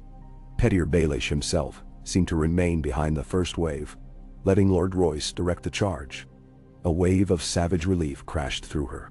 She hated owing anything to Baelish, but at this moment, she could not deny that the Vale was saving their forces from being overwhelmed. Jon took advantage of the disruption, hacking through the nearest spearman, then turning to gut another who had tried to slip behind him. His eyes blazed with the heat of battle, yet Sansa saw flickers of grief too, for Rickon's body still lay out on that field. She spurred her horse forward, crossing the churned snow, trying to reach him before the thick of the fighting could swallow them again. When she was a few yards away, a Bolton bannerman galloped out of nowhere, sword raised to cleave her down. She gasped, fumbling for her dagger, but before she could so much as raise it, an arrow sprouted from the bannerman's throat. He toppled sideways off his horse, blood gushing. Sansa followed the arrow's trajectory with her eyes and saw Davos lowering a shortbow, sweat streaming down his brow. She managed a tremulous nod of thanks. The tide was turning rapidly. The Bolton cavalry, once so formidable, broke ranks under the pressure of the Vale Knights. Foot soldiers either surrendered or fled. All that remained was to claim Winterfell itself, and to end Ramsay Bolton. Sansa glanced across the field, seeking any sign of the bastard of the Dreadfort. For a moment, she couldn't see him amid the chaos. Then, she spotted him retreating with a small group of Bolton guards, galloping back toward Winterfell's gates. He was racing away, presumably to lock himself inside the fortress and force a siege. Jon bellowed for Tormund. Together, they commandeered a pair of horses from fallen riders. Davos, Wireless, and the Manderly Knights continued to press forward, mopping up the scattered Bolton footmen. Sansa, though not trained in warfare, wanted to join the pursuit, but the brutality still raging around her gave her pause. She saw men from House Serwyn and Hornwood collapsing to the ground, arrows in their bellies or spears in their necks, their eyes rolling back in death. She saw wildlings roaring with triumphant fury, dragging Bolton men down in savage retribution for years of violence. The Vale Knights rode methodically, finishing pockets of resistance with practiced ease. Everywhere was blood, bodies, and the harsh tang of fear. The swirl of it threatened to swallow her. A hand on her arm startled her. It was Tormund, face smeared with sweat and someone else's blood. "Come on," he growled. "We follow the crow. He goes for that bastard in the castle." She looked around one last time, searching for Bran. At the far edge of the field, she glimpsed the sleigh, guarded by a cluster of wildlings. Bran's face was stark with sorrow, but he seemed safe for the moment. She prayed the men around him would keep watch. Then, swallowing the knot in her throat, She pressed her horse after Tormund. Jon and a small vanguard thundered toward Winterfell's walls, weaving around heaps of bodies. Sansa spurred her mare to keep pace, though her limbs felt leaden. The fortress loomed higher, the gates towering, the old stone ramparts weathered by centuries yet still defiant. Ramsay and his guards disappeared beyond the gates. As Jon's group approached, the gates were slammed shut with a deafening boom. Jon slid off his horse, gazing up at the battlements, chest heaving. Sansa dismounted beside him. Behind them, more Stark loyal men arrived at a gallop, forming up on either side. Tormund prowled forward, eyeing the thick wood of the gate. "We'll need a ram or we climb," he grunted. Before they could decide, the sound of creaking mechanisms broke over the courtyard. Arrows rained down from the ramparts, forcing them to scatter. Jon dove behind a half-collapsed cart that sat near the outer wall. Sansa crouched beside him, heart hammering. The pair exchanged a look of unspoken understanding. They had come too far to turn back now. Behind the lines, Davos, Wylis Manderly, and the Vale Knights were approaching at a trot. "We'll try the ram," Davos called, gesturing to a large log from a destroyed siege device half buried in the snow. A group of men seized it, hoisting it onto their shoulders while others took up shields to cover them from the deadly hail of arrows. Jon sprang to his feet, rallying them. "Form a shield wall," he yelled, voice ragged but forceful. The men fell into place, bracing their wooden or metal shields overhead. The clatter of arrows striking them sounded like hail on a tin roof. The improvised ram smashed against the heavy gates, once, twice. Sansa winced with each impact, half expecting boiling oil or more arrow volleys to rain down. But the next wave of archers was quickly thwarted by Vale crossbowmen, who returned fire from behind the half-assembled siege remains. On the third smash, the gate began to crack. Wood splintered, and the men heaved again, faces contorted with the effort. Sansa scrambled to hold a shield overhead for two men straining at the ram, her arms aching from the unfamiliar weight. Finally, with a tortured groan, the gate gave way, snapping open inwards. A gust of cold air rushed through the opening, along with the stench of blood and sweat. Stark and Manderly men poured into the courtyard, weapons raised, roaring defiance. Inside Winterfell's walls, a handful of Bolton defenders made a last stand among overturned carts and piles of debris. The courtyard was a mess of half-burned scaffolding, broken crates, and battered training dummies. Arrows whistled from upper windows, but Tormund and the Vale Knights quickly took command, storming up the stairwells to confront the archers. Sansa stepped inside hesitantly, scanning every corner for movement, her heart thrashing. She recognized corners of the courtyard that once felt so familiar. Stone walkways, the old well near the kitchens. Everything was marred by the ugliness of recent occupant cruelty. She moved to Jon's side as he slowly advanced toward the great keep. Every footstep across the icy ground felt surreal. Winterfell's bricks, tinted with the memory of home, now glistened with patches of frost and blood. She heard distant cries from beyond the walls where the last knots of Bolton soldiers were being hunted down. A new hush descended as the courtyard was secured. The battered remnants of House Stark's forces, the wildlings, the Manderleys, and the Vale Knights stood in tense clusters, weapons still drawn, not yet trusting that the fight was over. Snow drifted gently, the flakes swirling through the open gates. Somewhere, a horse screamed and went silent. Sansa shuddered. Then, from behind a half-collapsed stable door, a figure emerged. Ramsay Bolton, a half-smile ghosting his lips, a fresh quiver of arrows slung over his shoulder. He lifted his bow with casual grace and leveled an arrow at Jon. For an instant, no one moved. Ramsay's voice cut through the hush, eerily calm. "I've changed my mind," he called, loud enough for all to hear. "Let's have a one-on-one fight. No need to spill more blood." He grinned, madness dancing in his eyes. "After all, you've lost the boy. Might as well see if you lose the bastard too." Jon's jaw clenched so tightly that Sansa feared he might break his teeth. He lunged forward, but Ramsay sent an arrow flying. Jon dove aside, the arrow whipping past his ear. Immediately, men shouted in alarm, but Ramsay let out a bark of laughter. "Any of you intervenes, and I'll put one through your Stark princess," he said in a careless drawl, eyes flicking to Sansa. Her fury flared. She stepped beside Jon, ignoring the pounding in her chest. "You have no arrows left for threats," she spat, though she could clearly see the quiver on his shoulder. She pressed a trembling hand against Jon's arm, hoping to keep him from charging in recklessly. Ramsay's gaze flicked between them, and Sansa saw the flicker of twisted glee. He wanted them to lash out. Jon raised Longclaw, slowly circling, forcing Ramsay to pivot. Other Stark men held back, forming a ring around them, uncertain whether to risk stepping in. Ramsay knocked another arrow. Jon twitched, waiting for the release, then dodged at the last instant. The arrow grazed Jon's upper arm, slicing a line of blood. Ramsay reached for yet another arrow, but before he could loose it, Jon tore forward with a sudden burst of speed. Sansa gasped as they collided. Ramsay managed to drop the bow and throw up an arm, but Jon's fury was unstoppable. He tackled Ramsay to the ground, sending the quiver skittering across the courtyard. Snow and dirt flew in the air. They rolled, grappling, fists hammering. Ramsay tried to draw a hidden dagger, but Jon slammed his wrist into the frozen cobblestone, forcing him to drop it. The expression on Jon's face was raw and feral, driven by grief and rage that had built over weeks of nightmares. Ramsay struggled beneath him, snarling, but he was no match for Jon's determination.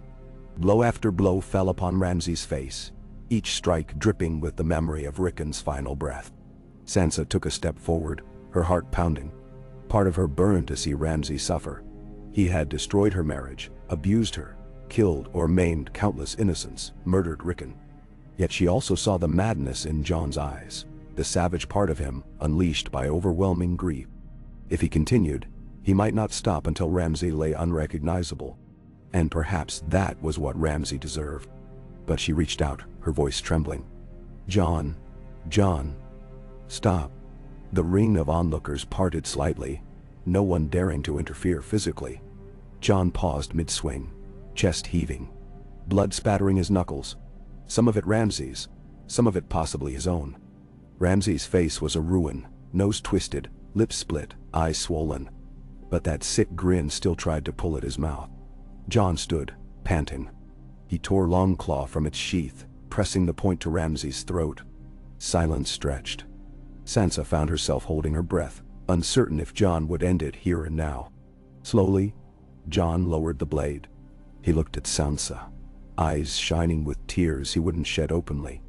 "It's your home," he said, voice rough. "He hurt you, far worse than he hurt me. You decide." She swallowed, feeling the weight of his offer. She cast a look around at the battered courtyard. Her courtyard. A swirl of memories returned. Her father's laugh, Arya's quick footsteps, the smell of fresh bread from the kitchens, all of it polluted by the man lying broken on the ground. It wasn't mercy she felt, only a cold resolution. "Put him in the kennels," she said softly. Too softly for the swirling wind, but close enough that Jon heard. Let him remember his own cruelty. Jon nodded once, and Tormund, Davos, and a few men came forward to haul Ramsay away. The bastard of Bolton offered no final quip, no sneer. The beating had battered the last of his arrogance. Whether he would speak again or not, Sansa could hardly care. She watched them drag him from the courtyard, a path of blood marking his passage. A hush clung to Winterfell as the victors surveyed what they had reclaimed. Some men wept for the fallen. Others slumped to their knees from exhaustion. Willis Manderley, limping from a gash on his calf, came to Jon's side, offering a tight smile of relief. The Vale Knights drifted in, forming a respectful distance, while Petyr Baelish lurked at the fringes, his face unreadable. Sansa turned away from him, unwilling to confront the complexities of his presence just yet. Davos found Sansa, pressing a hand gently to her shoulder. She looked at the old knight's weary face, saw the sorrow and pride etched there. "It's done," he said quietly. "Winterfell is yours again." She nodded, tears burning her eyes. Without another word, she hurried across the courtyard in search of Rickon's body, aware that he had fallen outside the gates. Jon noticed her and moved to follow. Together, they led a small group of soldiers back through the shattered remains of the main gate. Along the way, She passed a swirl of Vale cavalry finishing off any stray Bolton men who refused to surrender, and a scattered line of wounded. She tried not to look too closely at the carnage, but everywhere she turned, the cost was laid bare in broken bodies and dying groans. When at last she found Rickon, he lay on the same patch of blood-stained snow where Jon had left him. Her breath caught in her throat. She dismounted carefully, ignoring the sear of pain in her thighs from riding. Kneeling in the snow, she reached out and gently touched Rickon's cheek. His skin was cold and lifeless, eyes half-lidded as though he might wake at any moment. A few tears slipped free, and she pressed her lips together to stifle the sob rising in her throat. Jon stood behind her, shoulders slumped. The grief radiating from him matched her own. They lifted Rickon's body with care, carrying him into Winterfell's courtyard. A hush fell among the gathered men as they realized who Jon and Sansa bore in their arms. One by one, men lowered their heads, some removing helmets, others dropping to one knee. For a single heartbeat, the only sound was the low moan of the wind. It was a silent benediction for the youngest Stark. Sansa's tears fell unchecked now, turning cold against her cheeks. Jon's eyes glistened, though he held them wide, refusing to close them in defeat. They placed Rickon gently on a makeshift bier near the broken well, draping him in a cloak, bearing the Stark sigil. Sansa brushed a hand over his hair, recalling the wild child who once chased after the direwolf pups. She prayed, though she didn't know if the gods listened, that Rickon's spirit might find peace among their ancestors. When she stood, Baelish was there, arms folded, eyes flicking from Rickon to Sansa. She felt an instant flash of anger at his presence, but before she could speak, he bowed his head. "My lady," he said quietly, "my condolences. I came as quickly as I could. I'm sorry it was not quick enough to save him." She believed not a word of his apology, yet a small part of her recognized that his knights had saved countless others. Instead of replying, she turned away, letting the weight of her grief settle.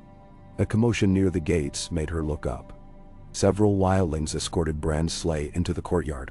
Bran's face was pale, eyes distant, but when he saw Rickon's still form, a sob tore from him. Mira squeezed his shoulder, grief lining her features. Bran looked at Jon, then at Sansa Tall. I tried to find him in the visions," he murmured. "I'm sorry." She took his hand, leaning down so he could see her eyes clearly. "It's not your fault, it's Ramsay's. And he'll pay for what he's done." Her throat tightened on the words, for she already knew Rickon's killer was in chains, or locked with his own dogs, if Tormund had his way. But it was a hollow victory. The price was too high. Jon cast a weary glance around the courtyard. "We need to secure the rest of Winterfell," he said. "Round up any remaining Bolton men, treat the wounded, and someone see to burying our dead with honor." Men moved quickly at his command. Tormund and the wildlings took over portions of the keep, flushing out hidden pockets of resistance. Davos and the Manderley Knights worked to establish a semblance of order, seeing that the wounded received what care they could muster. The Vale Knights lingered, politely, but with a sense of ownership, as if awaiting Baelish's next instruction. Sansa felt exhaustion pulling at her bones, yet she pressed on, following Jon into the Great Hall, a place that once held feasts and music in her earliest memories. The hall was in disrepair, tapestries torn, benches overturned. But as men filtered in and lit torches, the old stone walls glowed with a warmth Sansa had not felt in a long time. She thought of her mother, how she'd sometimes walk through these halls in the quiet morning, gazing upon Stark banners with a gentle smile. Now, those banners were replaced with the flayed man or tossed in a corner, half burned. The sight made Sansa's stomach clench. But soon, she promised herself, the direwolf of House Stark would hang here again. Jon stood near the head of the hall, leaning against the massive table that once belonged to Ned Stark.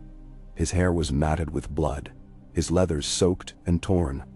Every line of his body sagged with fatigue, but he beckoned Sansa over.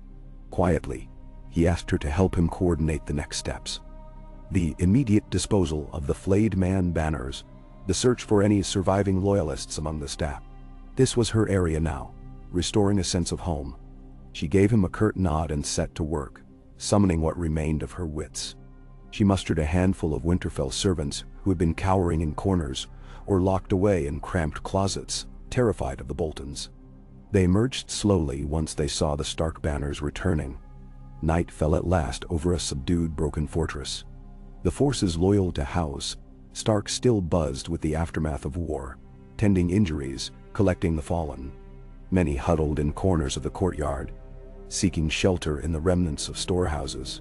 Some of the Vale Knights bedded down in the lesser halls, already murmuring among themselves about returning home, or collecting whatever reward Baelish might wring from Sansa.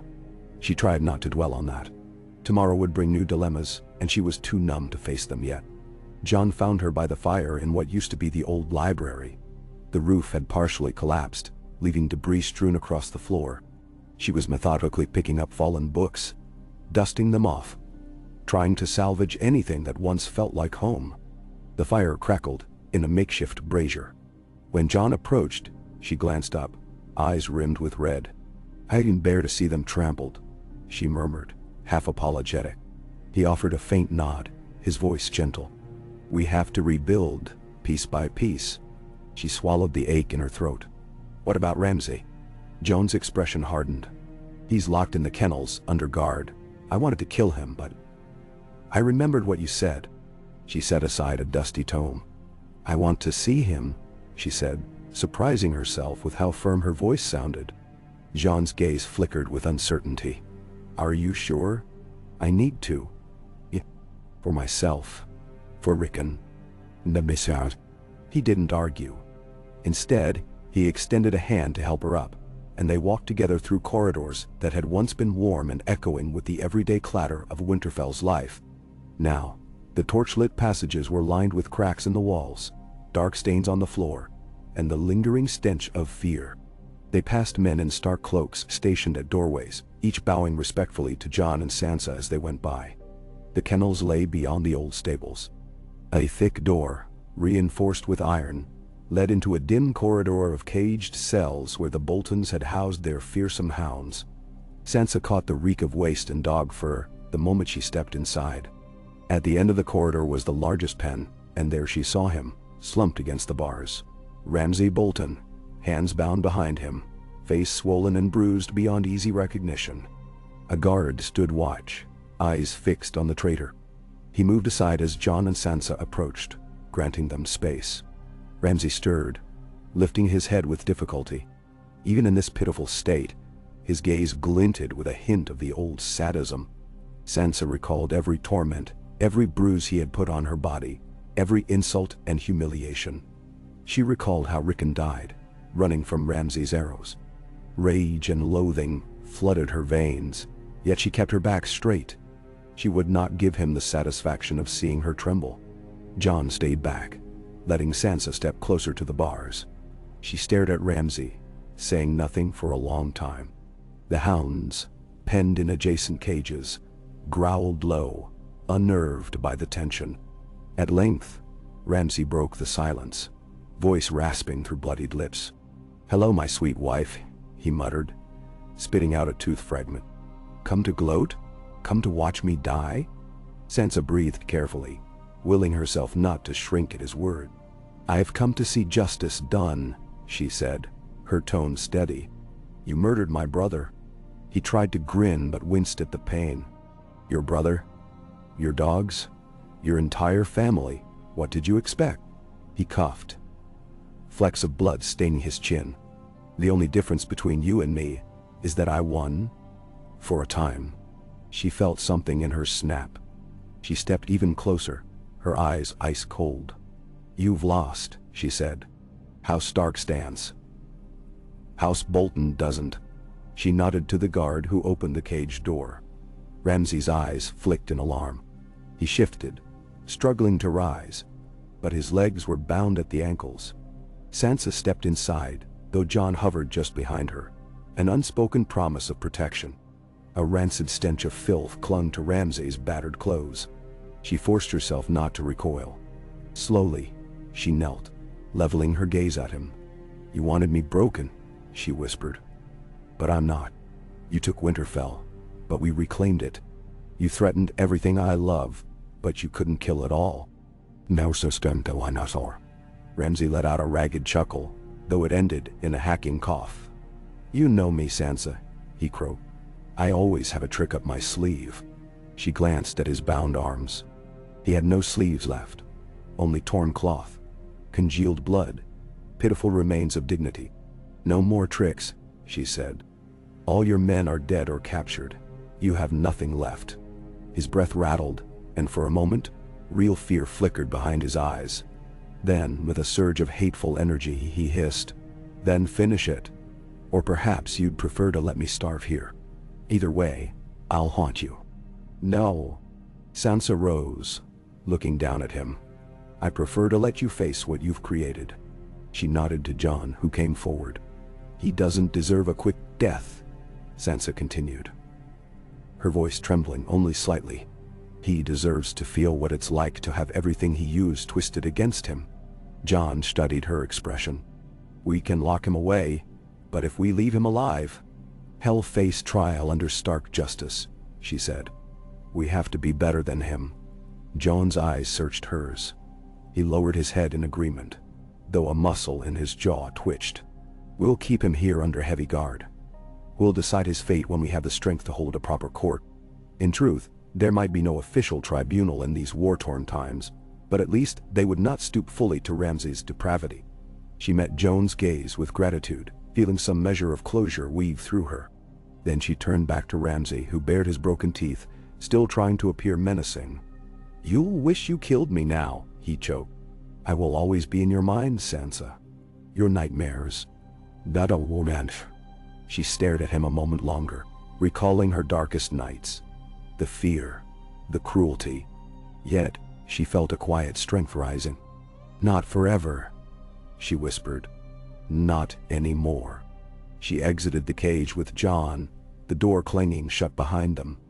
Outside in the corridor, she let out a shaky breath. The guard resumed his post, sliding the bolt in place.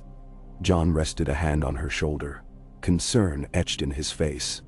She allowed herself to lean into him just for a moment, absorbing his warmth.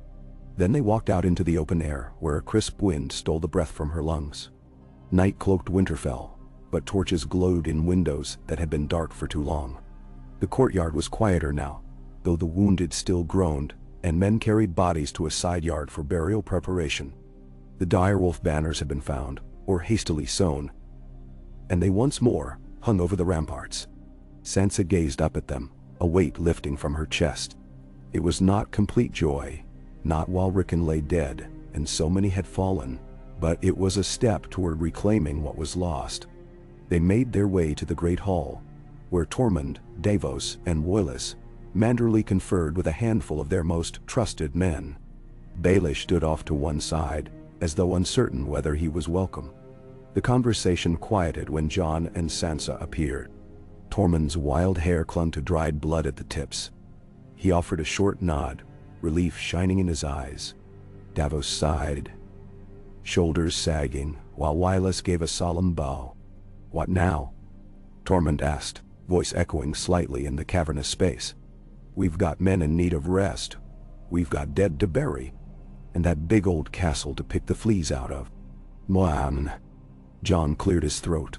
"First we care for the wounded, then we bury our dead.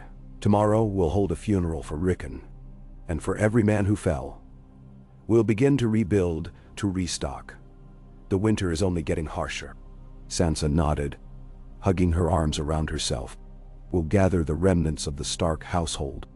Let them help us set the castle to rights. Then, we'll speak with each house that came to our aid and see that their men have what shelter we can provide." Dalinar. A hush fell, all of them acknowledging how far they'd come, and how much more remained to be done. Willis Manderly tried to give a reassuring smile, though it wavered. "White Harbor will send supplies as soon as we can. We stand by our word. The North will be strong again under House Stark." Tormund shrugged. "Winter is here, but we'll do what we must. I'm not leaving. I owe the Crow my life, and you're going to need every blade to hold this place when the real war comes." "Oh no." Jon thanked them both quietly. The mention of the real war, the threat beyond the wall, hung over him like a dark cloud. But for now, the immediate war in the north was decided. They had reclaimed Winterfell, battered and bloodied, yet triumphant. Sansa sensed a slight shift in the atmosphere of the hall. Someone mentioned rest, food, the distribution of what rations they could find. More men stepped in, offering bits of information, like the stores below the keep that were still intact, or the hidden compartments that the Boltons hadn't discovered. Baelish slid into the conversation at certain points, speaking in low tones with Lord Royce, but Sansa refused to acknowledge him. She dreaded the inevitable moment when he would approach her to claim some favor or twist her gratitude into another of his schemes. Jon noticed her tension and took her hand discreetly, giving it a comforting squeeze. She nodded to him, forcing a small smile. Though the ghosts of the day would haunt her for the rest of her life, she felt a faint glimmer of hope. She had lost Rickon, but she had saved Winterfell. She had found Bran and stood with Jon. The North had rallied, and the Boltons' reign of terror was ended. For tonight, that was enough. When they finally emerged from the hall to cross back into the living quarters, Sansa felt the cold air press into her lungs, reminding her that this castle was truly hers again, to walk at will, free of the shadows that once consumed her. The wind rattled overhead, sifting flakes of snow down onto the battered courtyard. She thought of her father, buried in the crypts below, and felt closer to him than she had in years. She let her gaze drift to the high windows, recalling how once as a child, she had watched snow swirl across these same stones with a kind of innocent wonder. She turned to Jon, who stood near the old well, staring out at the flickering torches. "Thank you," she said quietly. He tilted his head. "For what?" She gestured to the walls around them. "For staying alive. For not giving up. For returning our home." Manderskott. His eyes shone with a mix of grief and warmth. "This is your doing as much as mine.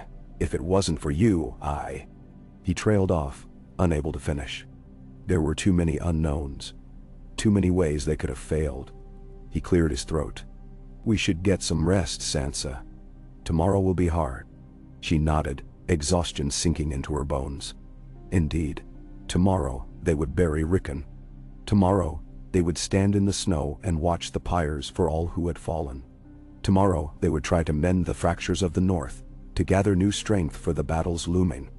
Tomorrow, she might have to face Baelish's manipulations.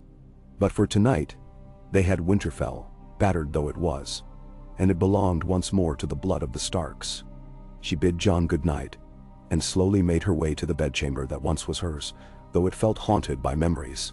She found it stripped nearly bare, a few pieces of broken furniture scattered about. Still, the walls were the same. The stone window seat she once perched upon was unchanged. She ran her fingertips over the cold ledge, brushing away dust. Outside, snow drifted through the night air, shimmering where torches lit the courtyard. She undid her cloak and sank onto a small stool, the only seat left intact. Her body ached from strain, her clothes stiff with dried blood, her mind spinning with the day's events. Somewhere not far away, Ramsay Bolton lay in chains, once the master of this castle, now a broken prisoner. Down in the courtyard, men mourned and tended to the wounded. Inside these walls, the ghosts of the past hovered in every corridor. And tomorrow, Sansa would weep over Rickon's lifeless form, the smallest of the Stark children, gone before he had a chance to truly live. But Winterfell was back in Stark hands. Bran, Jon, and Sansa, what remained of their once large family, had come home. She exhaled softly, letting exhaustion wash over her, and closed her eyes to the swirl of snow beyond the window. She was not the girl she had been when she left these halls. She was strong, forged by suffering, and she stood alongside a brother who carried a destiny he never asked for. Perhaps that was enough. Perhaps the North could rise anew. Her dreams that night were fractured and storm-tossed, images of Rickon mixing with fleeting childhood memories. She saw flashes of the crypts, of Arya's laughter echoing down endless corridors, of her mother brushing her hair in a sunlit room. But through it all, one image stood out: the dire wolf banner, rippling in a wintry breeze, reaffirming that the Starks still lived. When she woke in the gray dawn, her cheeks were damp and her heart felt bruised. Yet she rose and dressed, determined to face the day. Outside her chamber, the corridor was solemn, men moving quietly. Wordlessly, she joined them. They carried Rickon's body to the godswood, where a thin layer of ice skinned the reflecting pool. Bran was there in his chair, eyes distant, expression bleak. Jon stood with Tormund and Davos by his side, each man holding the hush of mourning. A few loyal retainers of Winterfell had gathered, tears on their cheeks for the young lord they remembered. The ceremony was simple, as all Stark funerals were. They laid Rickon upon a pyre near the old weirwood, letting the red leaves drift down to shroud him. Sansa held Bran's hand, trembling but resolute, as Jon set the torch to the wood. The flames took quickly, casting a golden flicker across Rickon's pale features until the heat blurred his form. No one spoke.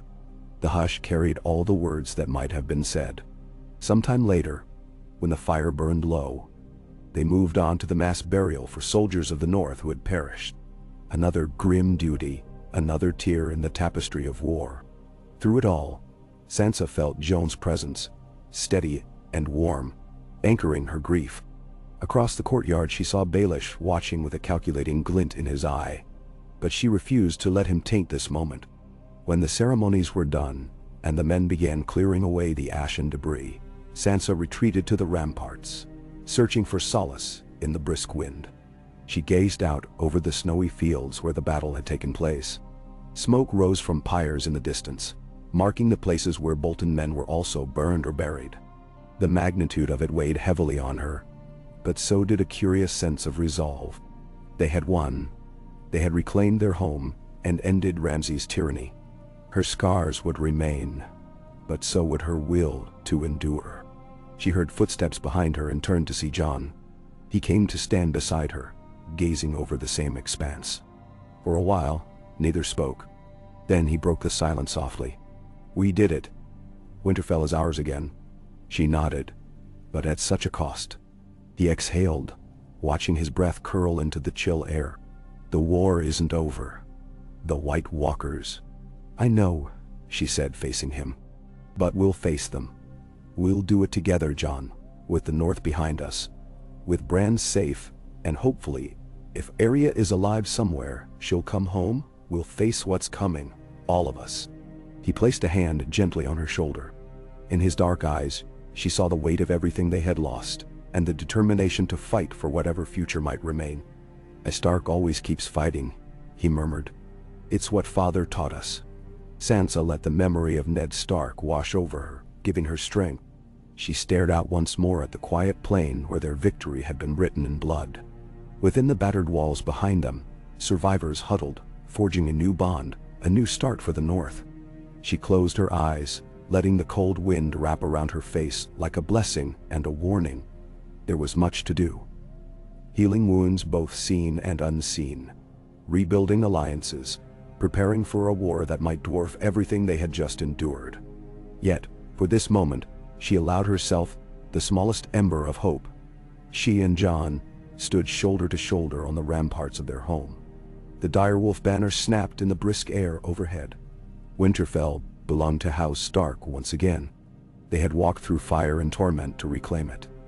And though sorrow lay heavy in her heart, though Rickon would never see the day they truly restored their family's legacy, she felt a quiet certainty that the North could rise from these ashes. Jon withdrew his hand, turning to head back along the ramparts, likely to see to the endless tasks awaiting him. Sansa lingered, letting the swirl of snow prick her cheeks. Then she followed, step by careful step, through the ancient stones of her ancestors' fortress. The halls felt both foreign and familiar. She heard echoes of the past, her mother's voice calling her name, Robb's laughter, Arya's teasing remarks. Ghosts of memory guided her. With time, she would make this place live again. For now, she walked on, prepared to face the tribulations of the next sunrise, the next week, the next month. And in that quiet resolve, she found a measure of peace in the midst of heartbreak. Winterfell stood, and so did she. In a world darkening under the threat of eternal night, that was enough.